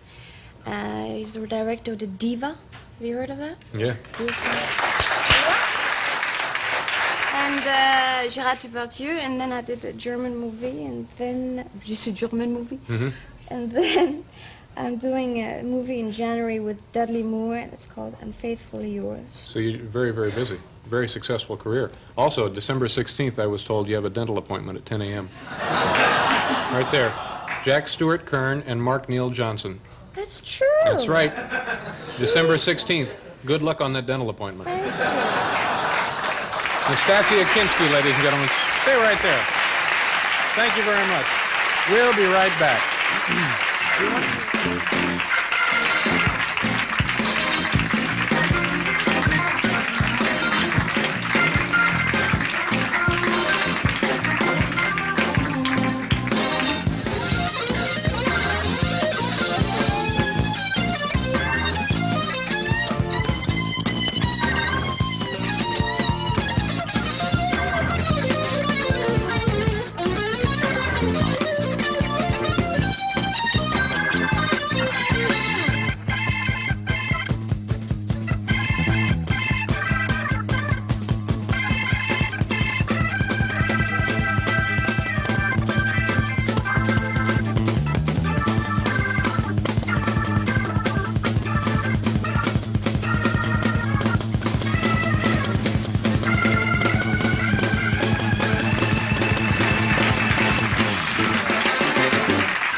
Certainly food for thought. Well, my next guest tonight is Johnny LaRue, Orson Welles, Dr. Tongue, Shelley Winters, and John Candy.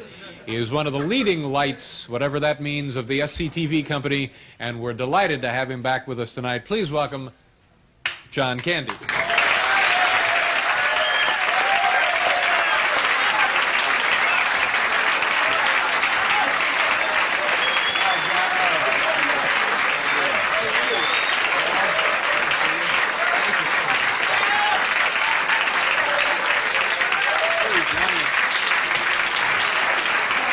Great. Oh, thanks. I feel good.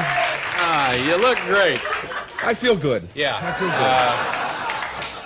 good. Some kind of radiation leak backstage. Oh, nothing serious. Nothing serious, really.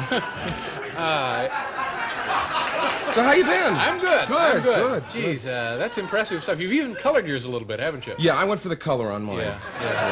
It really looks good, though. I feel good about it, you know. I don't have to worry. No. You know? Yeah. That's the kind of thing that's going to So look... you got to take care of that. I know. You gotta This look is after it. You know. Yeah, this is 10, 15 right minutes here. a day. You're Yeah, ready to go. I'm there. Yeah, your feet... I'm there. You I'm hit the going out floor in the tonight, morning, yeah. boom, yeah. That's it. Yeah, that's very nice. Did you meet Ms. Yes, Kinski? yes, Have you yes. ever worked with Nastasia? Well, we did a Vogue shoot this afternoon. Well, I look forward to that. This is very nice. It'll be out, I think, in the summer. Yeah. She's nice. Oh, the animals we used in this one. Oh, gosh. I tell you. Fun? Yeah. Well. Yeah. Oh, yeah. That's great. She seems like a very nice woman. She is, indeed, Yeah, yes. yeah. Now,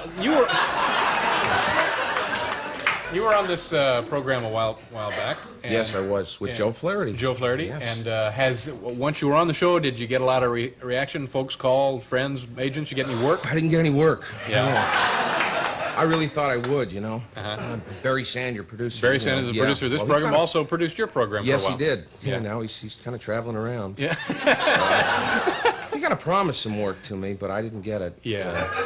I would have thought a film. Yeah. You know, a small part or something, but nothing. No. Well, you're always very busy with your own With the television show, program. yeah. Now, Catherine O'Hara is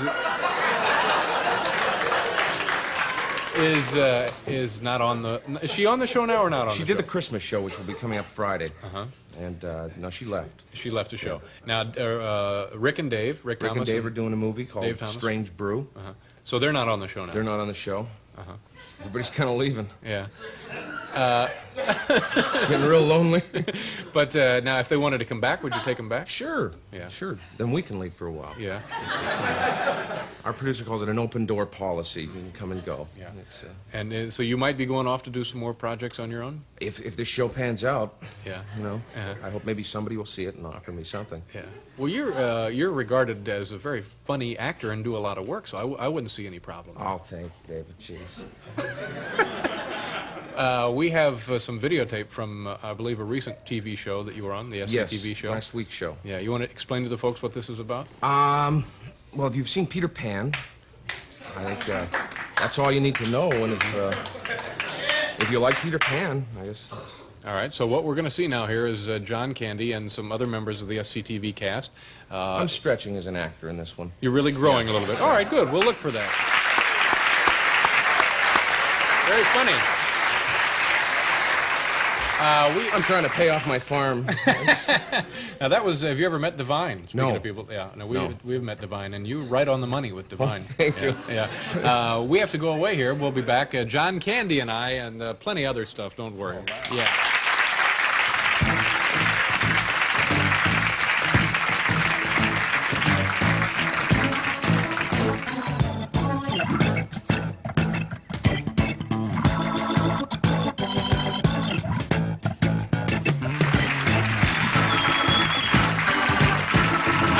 John Candy is here, and we had a little caroling during the commercial from Paul and the gentleman. Fine caroling. It was very nice. Thank you, gentlemen. Good voice tonight. Very nice. Very nice. You're from originally a Canadian? Yes. How did you? I know that this has probably been well documented, but how did you get into the ranks of the Second City TV folks?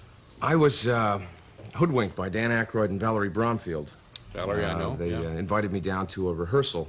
It was actually an audition for Second City. They were going to open a theater in Toronto. And I went down to meet them for lunch. And I was waiting around with them, and then my name was called. So I had to kind of slither in and go through this ridiculous audition. And then I got the job. Had you? You must have worked before that, of course. Oh, yes. Yeah. About 4 or 5 days. Here and there. I was doing anything I could. I did a Colgate commercial with Art Linkletter, which was very good. Now, how did that work? What did you have a little part, or did Art Yeah, brush your I was teeth? a football or? player. Uh-huh. And Art was talking about the protection in front of your mouth, Oh, much that's like my right. football helmet. Oh, that's right. Protects I my remember head. that. There was some sort of solid, Yeah, invisible shield. right. Yeah. Yeah. And My one big line was, "Oh, sure, Casanova." Oh, sure, Casanova. Oh, sure, Casanova. Yeah. And I did about 100 takes. 100 takes of that. Have you guys on your television program ever attempted to parody an existing show and not been able to pull it off for one reason or another? Yeah, we tried. There's a few we've tried. Primetime television is very hard to parody, you know, because a lot of them are parodies themselves. We tried Laverne and Shirley one time, and we shot a 5-minute piece, and then we cut it down to a promo, about a minute, and it still wasn't playing because it looked like the show. So you can only blow up so many things. Yeah. You know? No situation you could invent was stranger than what. No, that we got stumped on that. Hard to believe. Yeah, it is hard to believe. Certainly is hard to believe. Now, you have a new film that you're involved in, or is that?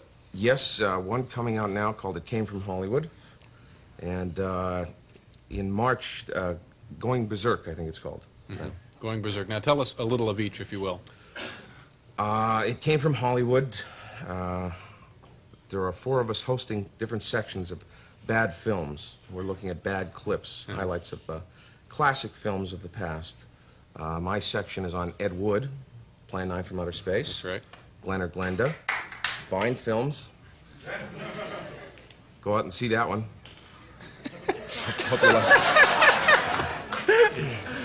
Hard to believe. And then you've now what is a guy like you now? You're in the big city all alone, probably. All alone.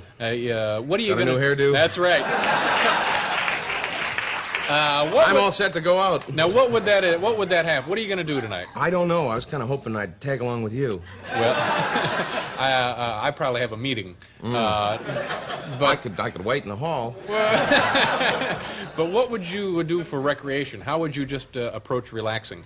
Tonight? Any night. Oh, any night. Well, usually working on the show is just fun for me. I usually read about 4 or 5 books a night while I'm watching TV. And I'm taking my notes. I'll usually read all night long, and there's some real heavy books. Yeah, and then have a little breakfast, maybe a little dry toast, tea, and then go to work. Then I'll get, real drunk or something. Yeah. And then I'll go to work. That's great. And I'll come home and read again, so that's a good day for me. And good advice for young thespians in our audience. Yeah, I would recommend that. We have to go away, but we'll be right back. Don't worry about that.